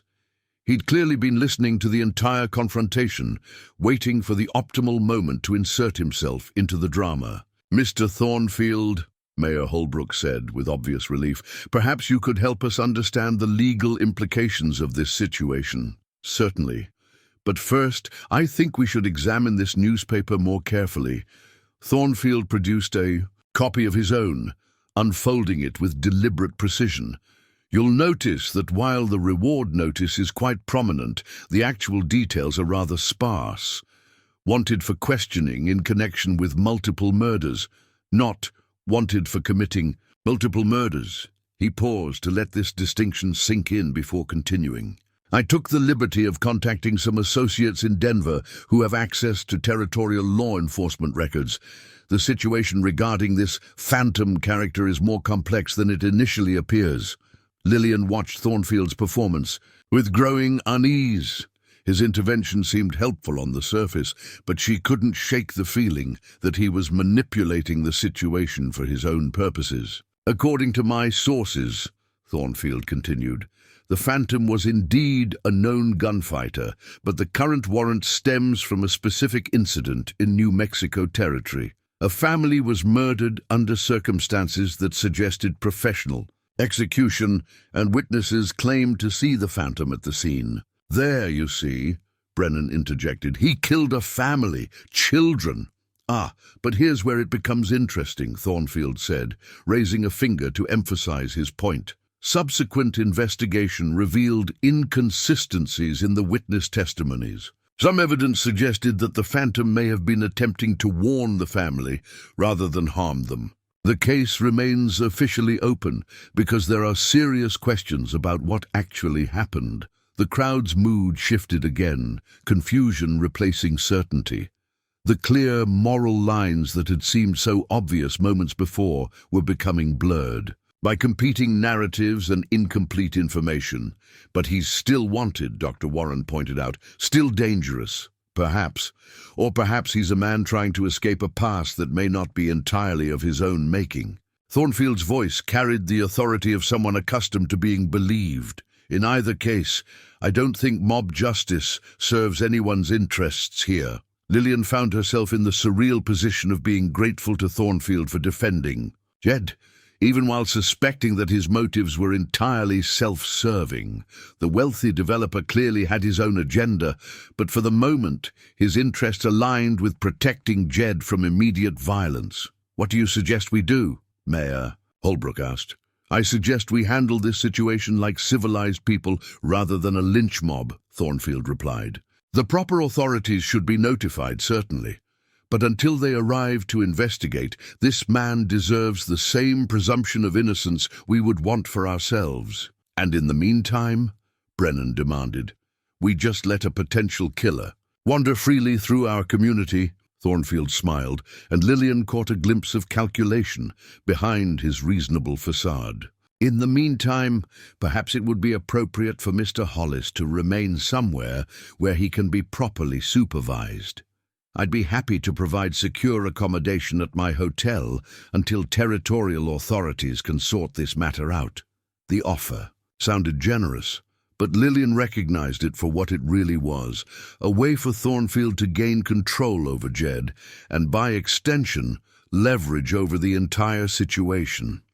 If Jed was in Thornfield's custody, the developer could dictate the terms of any resolution. "That's very generous," Mayor Holbrook said, clearly relieved to have someone else taking responsibility for a complicated situation. "Not generous at all," Thornfield replied, "simply practical. This situation affects my development plans as, well, you understand. I want to see it resolved properly and peacefully." As the crowd began to disperse, people talking in excited clusters about the morning's revelations, Lillian felt a hand on her arm. She turned to find Mrs. Henderson beside her, the older woman's face creased with concern. "My dear, I hope you understand that we have to think of the children's safety first," Mrs. Henderson said. "I'm sure you believed you were doing the right thing, but keeping such a secret, I kept nothing secret that I believed would endanger anyone," Lillian replied firmly. "The man I know has shown nothing but kindness and dedication to those children. Perhaps, but you must see how this looks. A wanted criminal building a school, working closely with orphans who have no one to protect them. People will have questions about your judgment." The implications were clear. Lillian's position in the community, already precarious as an outsider and an unmarried woman, had been severely compromised by her association with Jed. The school project that had begun to earn grudging acceptance was now tainted by scandals. She walked back toward the schoolhouse. Lillian's mind raced through possible responses to the crisis. Jed would need to be warned about Thornfield's generous offer of protection, though she suspected he would see through the facade as clearly as she had. The children would need reassurance that their school and their safety weren't in jeopardy, and somehow she would need to find a way to salvage their project from the wreckage of public revelation. The newspaper in her hand felt like it weighed 100 pounds. The crude illustration of Jed's face stared up at her, labeled with crimes that might or might not reflect the truth of what had happened years ago in New Mexico territory. But regardless of the accuracy of the charges, the damage to their cause was already done. The man who had built a school with his own hands was now seen as a potential threat to the very children he'd been trying to help. The teacher who had believed in his redemption was now suspected of poor judgment at best, complicity at worst. And the project that had represented hope and transformation for a dozen orphaned children had become evidence of deception and danger. Yet, as Lillian approached the schoolhouse, she could see small faces pressed against the windows. Children waiting anxiously for reassurance that their world wasn't about to collapse around them. Whatever challenges lay ahead, whatever accusations and investigations might follow, those faces reminded her of what truly mattered. The newspaper had revealed Jed's past, but it couldn't change what she'd witnessed over months of working beside him. The man who had patiently taught Tommy Fletcher to hold a hammer properly, who had crafted each desk with care for the child who would use it, who had never once shown anything but gentleness toward the vulnerable, that man was real too. Tibida's question now was whether the truth of who Jed had become could overcome the weight of who he had been, and whether a community that had always been suspicious of outsiders could find the wisdom to judge a man by his actions rather than his reputation. The confrontation Lillian had been dreading came that very evening. She found Jed in the schoolhouse after dark, sitting at the teacher's desk with his head in his hands. On the desk before him lay a worn silver locket that she'd never seen before, its chain catching the lamplight like captured tears. "They know," she said simply, entering and closing the door behind her. Jed looked up, and she could see that the weight of exposure had settled on him like physical exhaustion. "I heard. The whole town's buzzing with talk of rewards and bounty. Hunters. Thornfield's offered me protection at his hotel. You can't accept that offer. It's a trap." "I know." He picked up the locket, turning it over in his calloused fingers. "But running isn't an option either, not anymore." Lillian moved closer, drawn by something in his voice that spoke of final decisions being made. "What's in the locket?" Jed opened it carefully, revealing a faded photograph of a family, a man, woman, and 3 children arranged in the formal pose typical of frontier photography. The youngest child was a girl with bright eyes and an infectious smile. "The Patterson family," Jed said quietly. "The people I was hired to kill. The people I tried to save. The people who died because of my failure." The weight of his words settled between them like a physical presence. This wasn't just guilt over a failed mission, it was the crushing responsibility of lives lost despite his attempt at redemption. "I kept this as a reminder," he continued, "of what happens when good intentions aren't enough, of why I can never go back to being the man I was." Lillian studied the photograph, seeing in those innocent faces the same trust and vulnerability that characterized the orphans they'd been trying to protect. The connection wasn't lost on her. Jed's dedication to the school project was driven by more than simple charity. It was an attempt to balance the scales, to save children in honor of the ones he'd failed to protect. "Tell me what really happened," she said.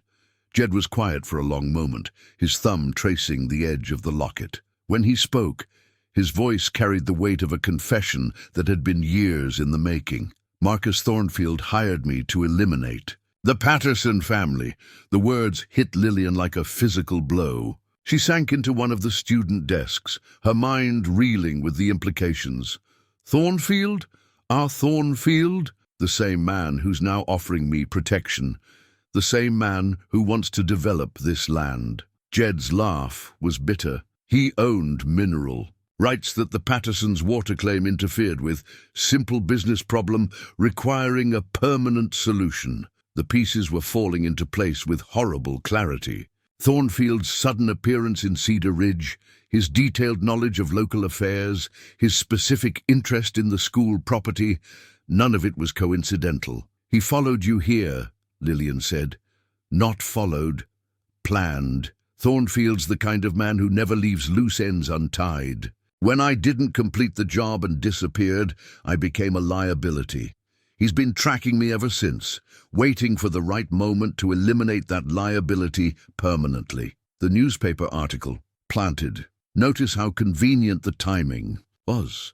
Just as our school project was gaining acceptance, just as the territorial authorities were considering letting the children stay. Jed closed the locket with a soft click. "Thornfield doesn't just want me dead, he wants me discredited first. If I die as a hero protecting children, I become a martyr. If I die as a suspected child killer, I become a cautionary tale." The sophistication of the plan was breathtaking in its cruelty. Thornfield had engineered Jed's exposure at precisely the moment when it would cause maximum damage to everything they'd built together. "What about the witnesses who claimed to see you kill the family?" "Paid to lie. Thornfield had the family killed by his other men while I was riding away from the homestead. The witnesses saw what they were paid to see. Then you can prove your innocence." Jed shook his head slowly. "Those witnesses are probably dead by now. Thornfield doesn't take chances with people who could expose him, and even if I could prove what really happened, it wouldn't matter. I was still a hired killer for 15 years. I still have blood on my hands. The sound of footsteps outside made them both freeze. Heavy boots crunched through the snow, approaching the schoolhouse with purposeful intent. Jed immediately moved to the window, peering carefully through a gap in the curtains. 3 men, he reported quietly. Thornfield's guns. They're surrounding the building. Lillian felt her heart hammering against her ribs, but her voice remained steady. What do they want? To take me into protective custody, I imagine. Thornfield's tired of waiting for the perfect moment. He's decided to force the issue. A voice called out from the darkness, cultured and reasonable and completely without warmth. Mr. Hollis, I know you're in there. Please come out so we can discuss this situation like civilized men. Jed checked his gun belt, then seemed to think better of it. He unbuckled the worn leather holster and set it carefully on the teacher's desk, beside the locket containing the Patterson family's photograph. What are you doing? Lillian whispered. Making a choice. The Phantom would have fought his way out of this, probably getting innocent people killed in the process. Jed Hollis is going to find a different way. You can't just surrender to him. He'll kill you, maybe. But if I fight, people might get hurt. Children might get hurt. I won't have that on my conscience, too. The voice outside called again, with slightly less patience. Mr. Hollis, I'm afraid I must insist. My associates are growing impatient, and I'd hate for this situation to become unnecessarily complicated. Jed moved toward the door, but Lillian blocked his path. There has to be another way. We can contact the territorial authorities, tell them what really happened. With what proof? Thornfield's had years to cover his tracks. It's his word against mine, and he's a respected businessman while I'm a wanted fugitive. Then we run. Tonight, we take the children and disappear. Where? How? These children deserve better than a life on the run. They deserve the stability and education we've been trying to give them. The futility of their situation pressed down on Lillian like a physical weight. Everything they'd worked for, the completed schoolhouse, the children's progress, the growing acceptance from some community members, was being destroyed by forces beyond their control. I won't let you sacrifice yourself, she said firmly. Not when you finally found a way to live with your past. Jed's expression softened, and he reached out to touch her face with gentle fingers. Lillian, meeting you, working with you, building something beautiful together, it's been the best part of my life. Don't let Thornfield take that away from you, Mr. Hollis. The voice outside had lost all pretense of patience. I'm counting to 10, and then my associates will come in and collect you. I'd prefer to avoid property damage, but I'm prepared to accept it if necessary. The threat was clear. If Jed didn't surrender voluntarily, Thornfield's men would take him by force, probably destroying the schoolhouse in the process. The building that represented hope and transformation for a dozen orphaned children would become another casualty of old violence. 1, 2, 3. Jed kissed Lillian's forehead softly, a gesture that felt like both blessing and farewell. Take care of the children. Help them understand that the school was built from love, not deception. 4, 5, 6. Promise. Me something, Lillian said urgently. Promise me you won't go quietly. Make them work for it. Make them show the town exactly what kind of men they really are. 7, 8. Jed smiled, and for a moment she glimpsed the man he might have been in a different life. Someone capable of happiness. Someone worthy of the love she'd discovered she felt for him. 9. He opened the schoolhouse door and stepped into the circle of lamplight spilling across the snow. 3 armed men immediately converged on him, their weapons drawn but not quite aimed. Thornfield himself remained in the shadows, directing the proceedings with the detached interest of a man watching a chess game. Mr. Hollis, Thornfield said pleasantly, how good of you to be reasonable. My associates will escort you to more comfortable accommodations where we can discuss your situation properly. Before we go, Jed said, his voice carrying clearly in the cold air, I have something that might interest you. He reached into his coat pocket, and the three gunmen tensed, visibly, but instead of a weapon, Jed produced a folded document that he held up so Thornfield could see it clearly. "A confession," Jed announced. "Everything that happened in New Mexico territory, names, dates, details, including the identity of the man who hired me to kill the Patterson family." Thornfield's composure slipped for just a moment, revealing something cold and calculating beneath his civilized facade. "I'm afraid I don't know what you're talking about." "Of course you don't, but the territorial authorities might be very interested in this document, especially since I've already mailed copies to several newspapers and law enforcement agencies." It was a bluff. Lillian could tell from the slight tension in Jed's shoulders, but it was brilliantly played. Thornfield couldn't be certain that Jed was lying, and the possibility of exposure clearly troubled him. "Even if such a document existed," Thornfield said carefully, "the word of a wanted fugitive carries little weight against that of a respected businessman." "True, but it might be enough to start an investigation, and investigations have a way of uncovering uncomfortable truths." The standoff stretched between them, three armed men and their employer facing a single unarmed man who had just revealed that he still possessed the capacity for strategic thinking. The Phantom might have chosen violence, but Jed Hollis had chosen a different kind of warfare. "In any case," Jed continued, "I'm sure the children watching from their windows will be fascinated to see how you handle a man who's agreed to come peacefully."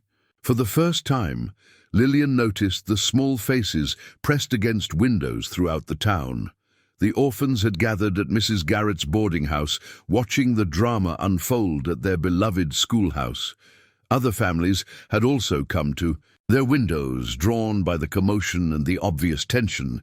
Thornfield had intended to handle this quietly, but Jed had forced the confrontation into public view. Whatever happened next would be witnessed by the entire community, including the children whose welfare had supposedly motivated everyone's concern. "Come along, Mr. Hollis," Thornfield said finally, his voice tight with controlled anger. "We have much to discuss." As the group moved away from the schoolhouse toward town, Lillian remained in the doorway, watching the man she'd grown to love disappear into an uncertain fate. The silver locket lay open on the teacher's desk behind her, the Patterson family's faces staring up at the ceiling with expressions of innocent trust. The final confrontation was coming, and she was no longer just a witness to the drama. Whatever happened in the hours ahead would determine not only Jed's fate, but the future of every orphaned child in Cedar Ridge. The schoolhouse they'd built together stood as testament to what was possible when people chose construction over destruction, hope over despair. But buildings, however carefully crafted, were only as strong as the community that chose to protect them. And that community was about to discover what it truly valued when forced to choose between safety and justice, between the comfortable status quo and the difficult work of redemption. Dawn came grey and bitter, with clouds that promised more snow before the day was through. Lillian had spent the night pacing her boarding house room, alternating between desperate plans for rescue and darker thoughts about what Thornfield might be doing to Jed in the supposed safety of the hotel.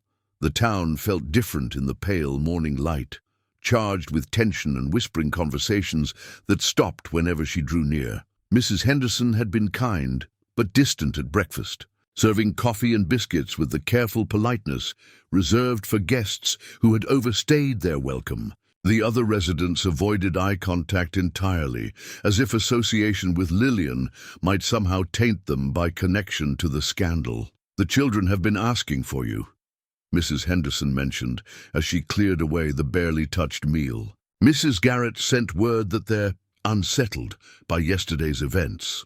Lillian nodded, grateful for something productive to focus on. "I'll go to them immediately. Perhaps it would be better if you kept the visit brief. People are concerned about your judgment regarding certain individuals. They worry about what influence you might have on impressionable minds." The polite suggestion felt like a slap, but Lillian kept her expression neutral. She had expected This kind of reaction, guilt by association, was a powerful force in small communities. Her relationship with Jed had made her suspect in the eyes of people who now questioned everything they thought they knew about both of them. She walked through the quiet streets toward Mrs. Garrett's boarding house, noting how conversations ceased and curtains twitched as she passed. The careful acceptance she'd begun to earn in Cedar Ridge had evaporated overnight, replaced by suspicion and judgment. It was a painful reminder of how quickly outsiders could become outcasts when circumstances shifted. The orphans were waiting. For her, in the small common room, their faces reflecting a mixture of confusion, fear, and stubborn loyalty. Tommy Fletcher immediately ran to her, wrapping his small arms around her waist with desperate intensity. "Miss Lillian," they said bad. "Things about Mr. Jed," he said, his voice muffled against her skirt. "They said he hurt people, but he wouldn't hurt anybody, would he?" The question broke her heart with its simple faith. These children had so little experience with adults who could be trusted that Jed's kindness had seemed miraculous to them. The possibility that he might be dangerous threatened their fragile sense of security. "Mr. Jed would never hurt any of you," she said firmly, gathering the children around her. "Whatever he may have done in his past, I know that he cares about each of you very much." "But he's in jail now," Mary Fletcher said, her 9-year-old face serious with premature wisdom. "Mr. Brennan said they locked him up because he's dangerous." "He's not in jail," Lillian corrected. "He's staying at the hotel while the grown-ups try to understand what really happened." It was a careful euphemism, but Ben Cartwright was old enough to see through diplomatic language. "They're going to send him away, aren't they? And then they'll close our school and send us to Denver."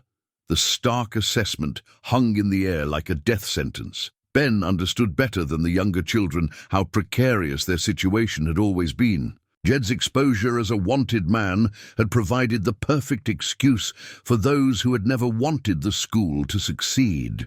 "I don't know what's going to happen," Lillian admitted, "but I want you to remember something important. That schoolhouse was built because people believed you deserved a chance to learn and grow. That hasn't changed, no matter what anyone says about Mr. Jed. Will you keep teaching us?" Sarah Morse asked in her quiet voice. "Even if they make Mr. Jed go away?" Lillian looked around the circle of young faces, seeing hope and fear warring in their expressions. These children had been abandoned by circumstances beyond their control, shuffled between temporary arrangements, treated as burdens rather than blessings.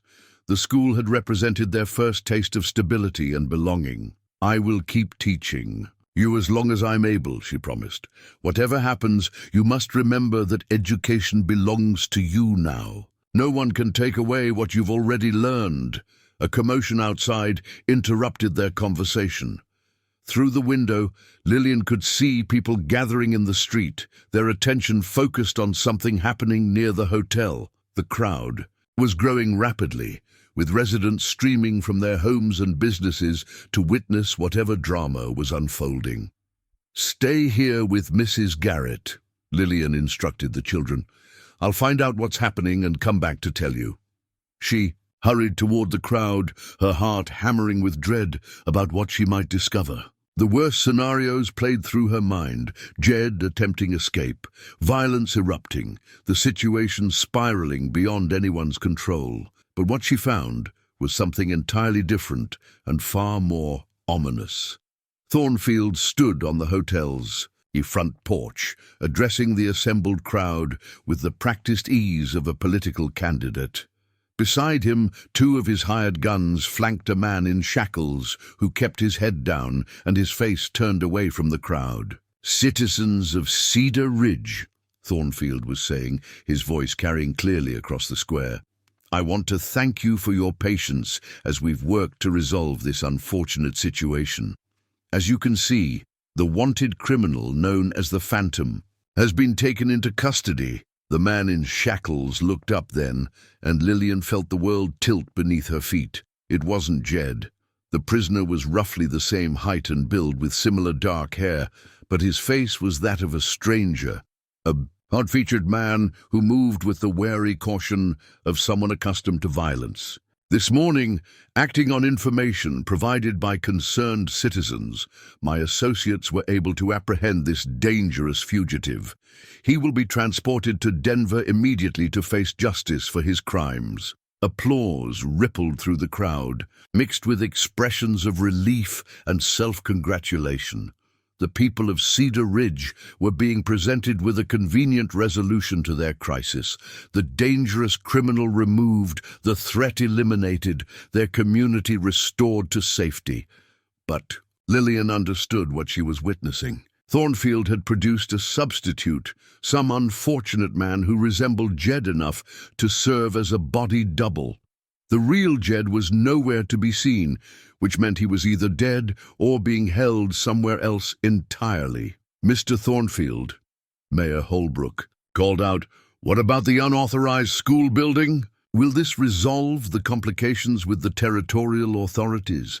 Thornfield's smile was the picture of benevolent concern. "An excellent question, Mayor. Given that the school was constructed by a wanted criminal, I'm afraid it represents a potential safety hazard.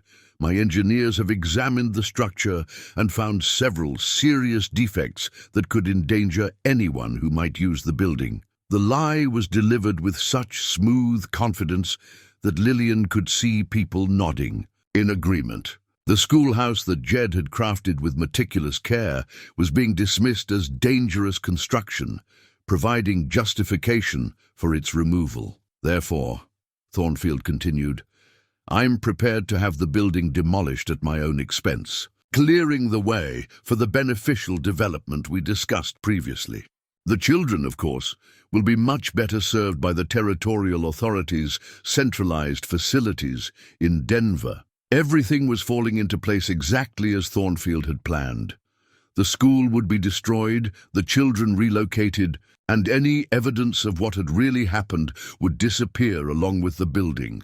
Jed would vanish permanently, probably buried in an unmarked grave, while his substitute faced justice for crimes he'd never committed. The crowd was beginning to disperse, satisfied that their crisis had been resolved by the wealthy benefactor who promised prosperity and progress. Most seemed relieved to avoid the complications that would have come with actually investigating the truth about Jed's past, or examining their own consciences about the orphan's fate. But as Lillian watched Thornfield's performance, she noticed something that gave her a flicker of hope.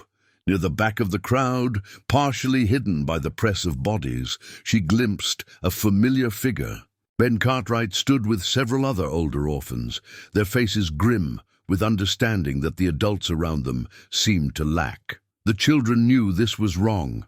They had seen Jed's careful craftsmanship firsthand, had watched him work with patience and skill to create something beautiful for them. They understood that the man in shackles wasn't the person who had built their school.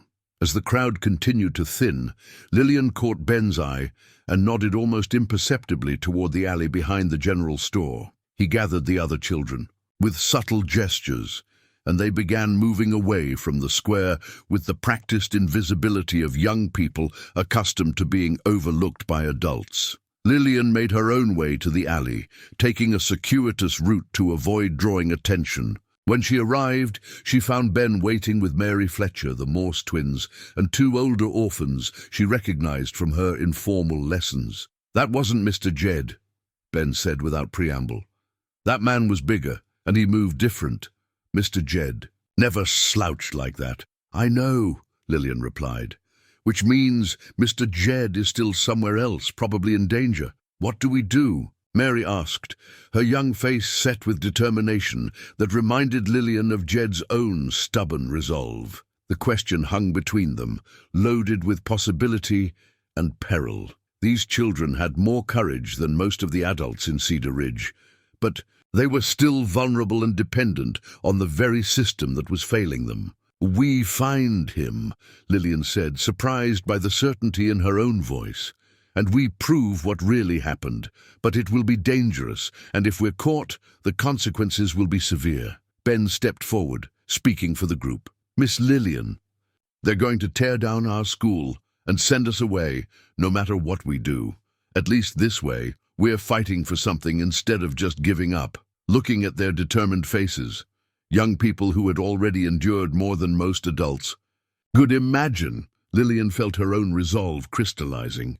Thornfield had underestimated the power of people who had nothing left to lose and everything to fight for. "Then we fight," she said quietly. "All of us, together. But we do it smart, and we do it careful, and we don't take unnecessary risks." The alliance was formed in that moment. A schoolteacher whose reputation was already destroyed, and a handful of orphans whose futures hung in the balance. Against them stood a wealthy man with unlimited resources, hired guns, and the complicity of a community that preferred comfortable lies to uncomfortable truths. But they had something Thornfield couldn't buy or intimidate.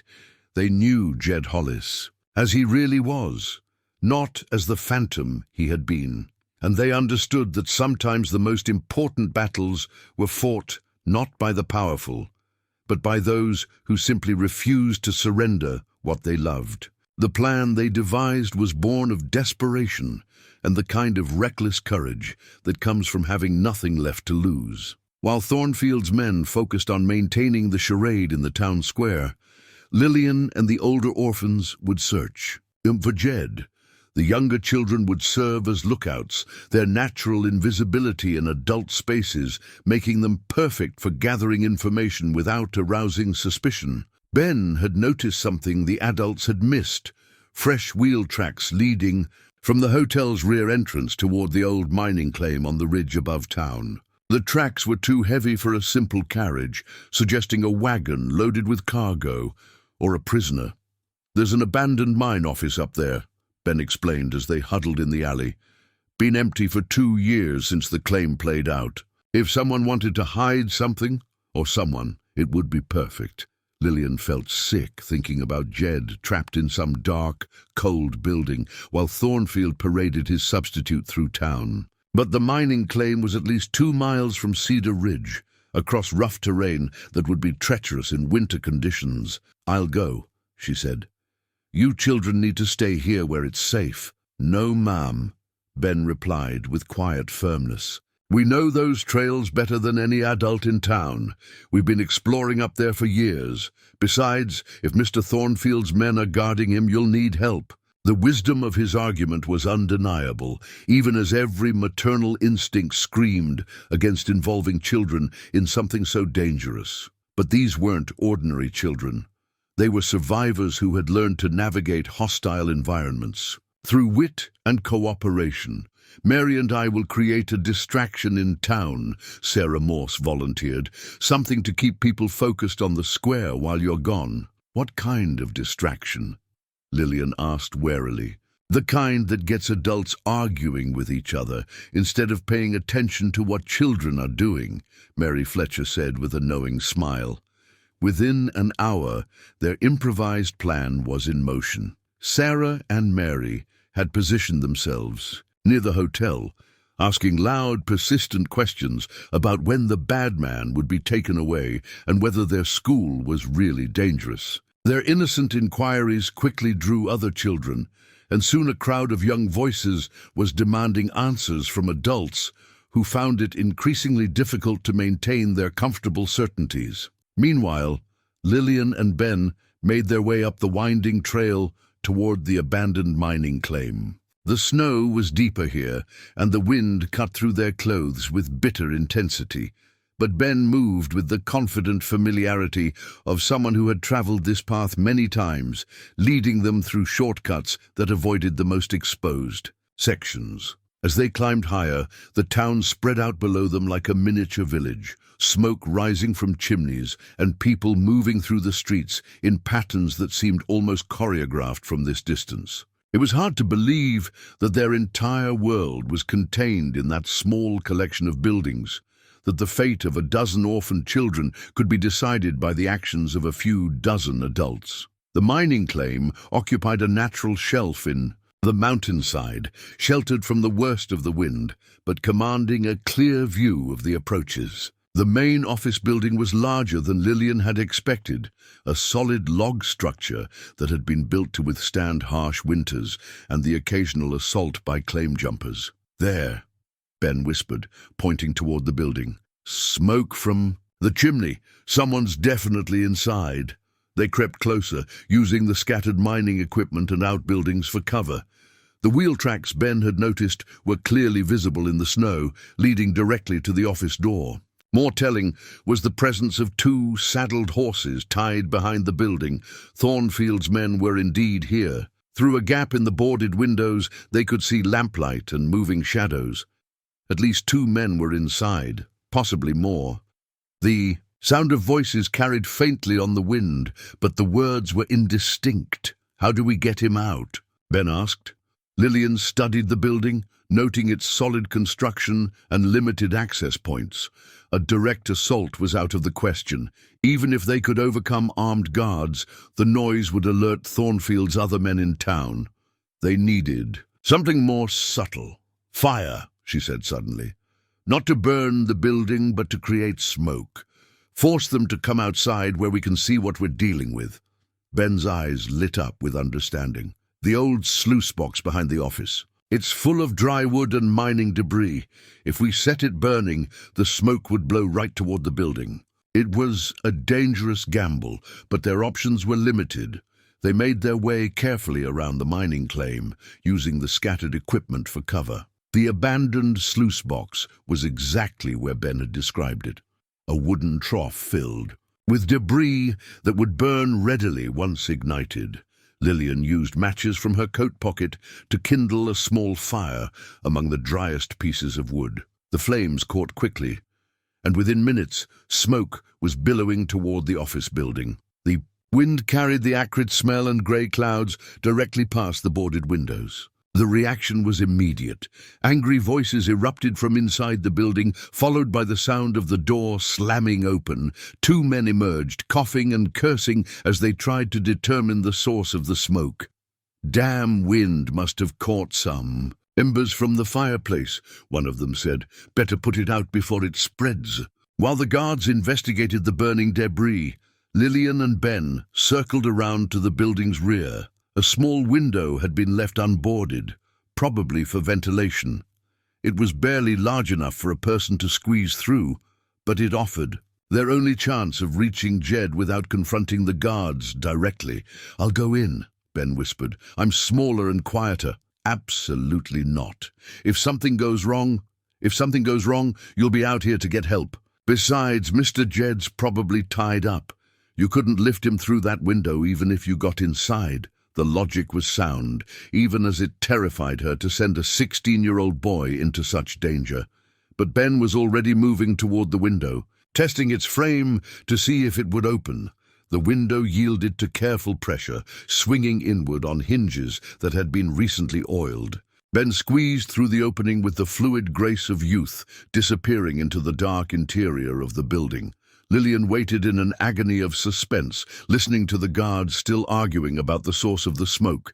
Minutes passed, like hours, before Ben's face appeared at the window again. "He's here," Ben whispered urgently. "Tied up and unconscious, but breathing. There's a back room where they're keeping him. Can you get him out?" "Not alone. He's hurt. Looks like they hit him pretty hard. We need another way." The sound of the guards returning to the building forced them to postpone any rescue attempt.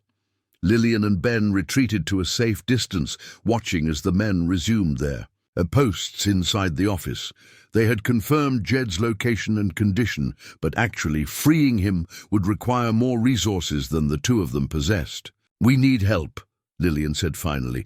"Real help from adults who understand what's at stake. Who would believe us? And even if they did, who would be willing to go against Mr. Thornfield?" It was a valid question.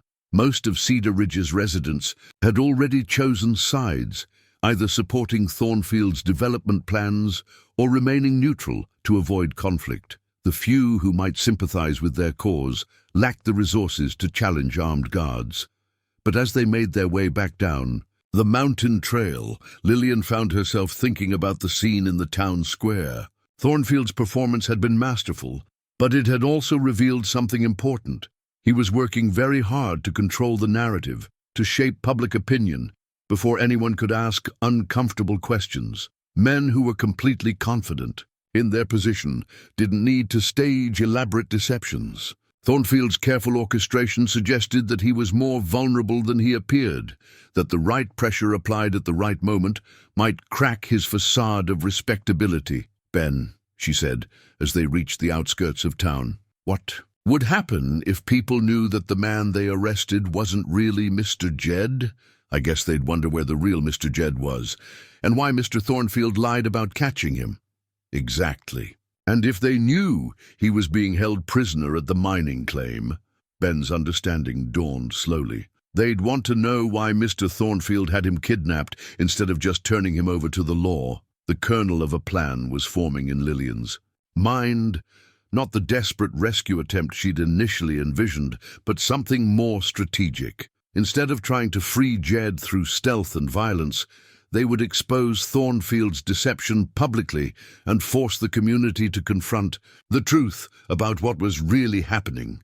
It was a dangerous gamble that would put all of them at risk. But as they walked through the streets of Cedar Ridge, past the schoolhouse where children had learned to hope, and the boarding house where orphans dreamed of belonging somewhere, Lillian knew that some risks were worth taking. The final confrontation was coming, and it would be fought not with guns and violence, but with truth and the courage to speak it, regardless of consequences. Thornfield had underestimated the power of people who refused to accept comfortable lies when uncomfortable truths demanded action. The battle for Cedar Ridge's soul was about to begin, and the outcome would determine whether redemption was possible. For anyone, former gunfighters seeking peace, orphaned children needing families, or communities struggling to choose between profit and principle. The schoolhouse bell rang for the first time on a crisp morning in late February,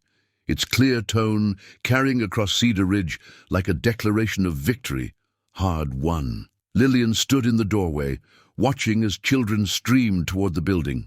Not just the orphans who had always been welcome, but children from established families who had finally accepted that education belonged to everyone. The events of that terrible winter day when truth had finally conquered deception felt both distant and immediate. The confrontation in the town's square, when Ben Cartwright had stood before the entire community and exposed Thornfield's lies with the passionate eloquence of youth, defending everything he held dear, had changed more than just the fate of one school.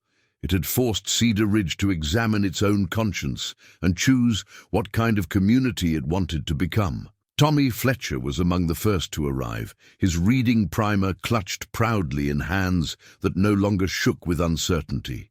At 7 years old, he could now read simple stories aloud and was working his way through arithmetic problems with the patient determination he'd learned from watching Jed work. Mrs. Henderson had formally adopted him the previous month, giving him the family stability he'd never known while allowing him to continue his education.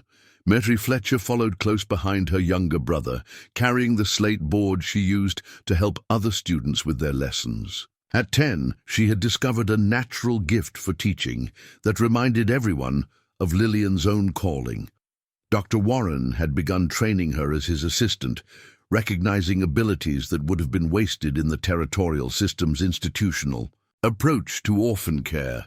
The Morse twins arrived together, as they always did, their shared grief over Annie's death transformed into determination to honor her memory through their own achievements. Sarah had become the school's unofficial librarian, organizing the growing collection of books donated by families who finally understood the value of education. Samuel spent his afternoons apprenticed to the town's blacksmith, learning a trade. While maintaining his studies, Ben Cartwright came last, as had become his habit since accepting the apprenticeship with Fisher, the clockmaker in Denver. He spent most of his time in the territorial capital now, learning the intricate skills of his chosen profession, but he returned to Cedar Ridge each weekend to help with the younger children and maintain his connection to the place that had given him hope. Jed emerged from the interior of the schoolhouse, where he'd been arranging desks and preparing the wood stove for the day's lessons. The physical scars from his ordeal at Thornfield's hands had healed, but the deeper wounds, the knowledge that his past would always cast shadows, remained visible to those who knew how to look for them, ready for another day of corrupting. Young minds with dangerous ideas like reading and arithmetic, he asked, with the dry humor that had returned gradually as winter gave way to spring. Always, Lillian replied, accepting the coffee he offered and savoring both its warmth and the domestic intimacy of the gesture.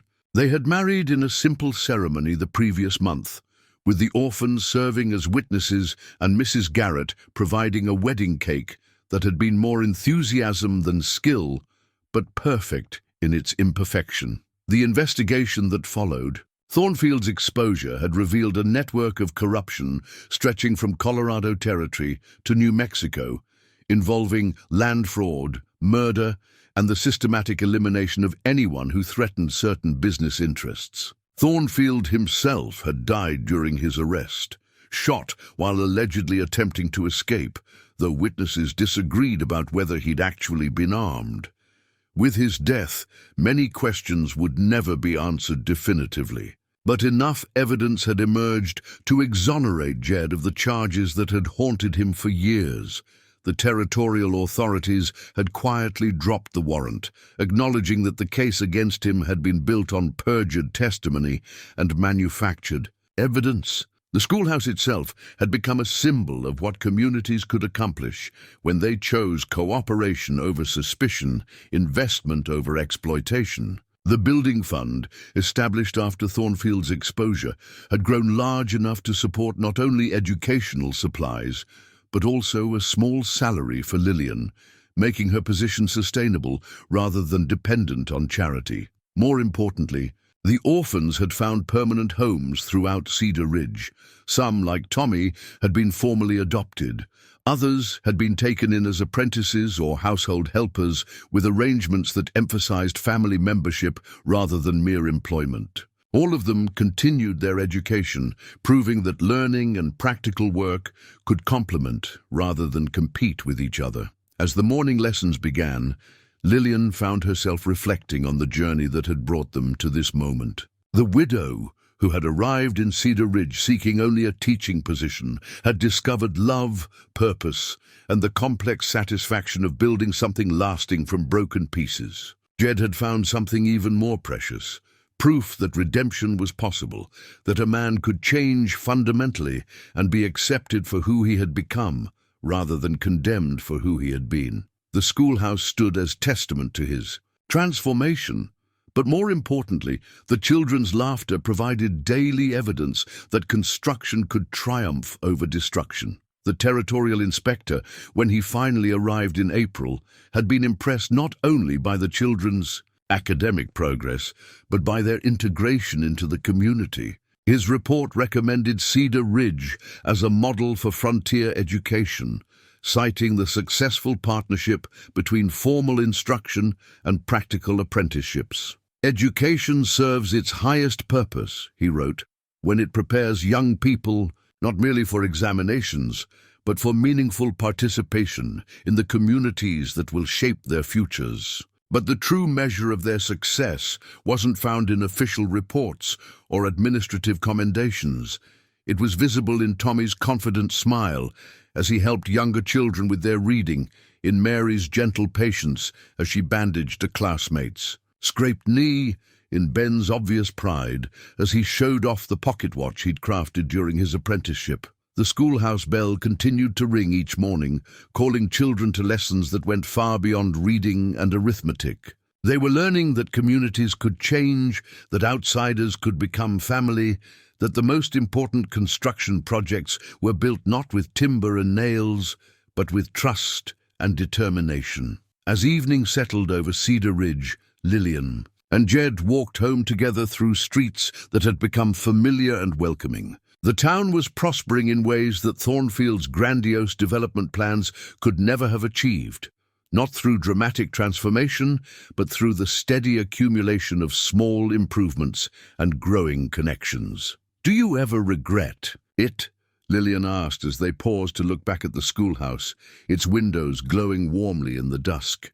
Building the school? Never. Not the school. Everything that came after. The exposure, the investigation, the choice to stay and fight instead of running. Jed considered the question seriously, as he did all matters involving moral complexity. "I spent 15 years running from one place to another, never building anything that would last longer than my next departure. Running felt like freedom, but it was actually the opposite. It was being enslaved by fear of what people might discover about me." He gestured toward the schoolhouse where their students would return tomorrow, eager for lessons that had become adventures in discovery rather than burdens to be endured. This is what freedom actually looks like, building something beautiful with someone you love, for people who need what you have to offer. The first star appeared in the darkening sky, followed quickly by others as the mountain air grew cold and clear. Tomorrow would bring new challenges, lessons to prepare, problems to solve, the endless work of maintaining something precious in a world that often seemed hostile to hope. But tonight, walking through a community that had learned to choose courage over comfort, Lillian felt the deep satisfaction that comes from discovering purpose that transcends individual ambition. The schoolhouse they had built together would serve children for generations to come, but more importantly, the connections they had forged would continue to shape Cedar Ridge long after the original builders were forgotten. Love, it turned out, was indeed the most radical act possible. Love for children society had dismissed. Love for a man whose past could have destroyed everything. Love for a community that had the wisdom to choose redemption over retribution. In the end, that love had built something stronger than any development scheme or business plan, a place where broken things could be made whole, where strangers could become family, where hope could take root and flourish against all odds. The bell would ring again tomorrow, and children would come running toward knowledge and possibility. But tonight, the lesson was complete, and the most important truth had been proven once more. Sometimes the most beautiful things are indeed built from the pieces of what came before.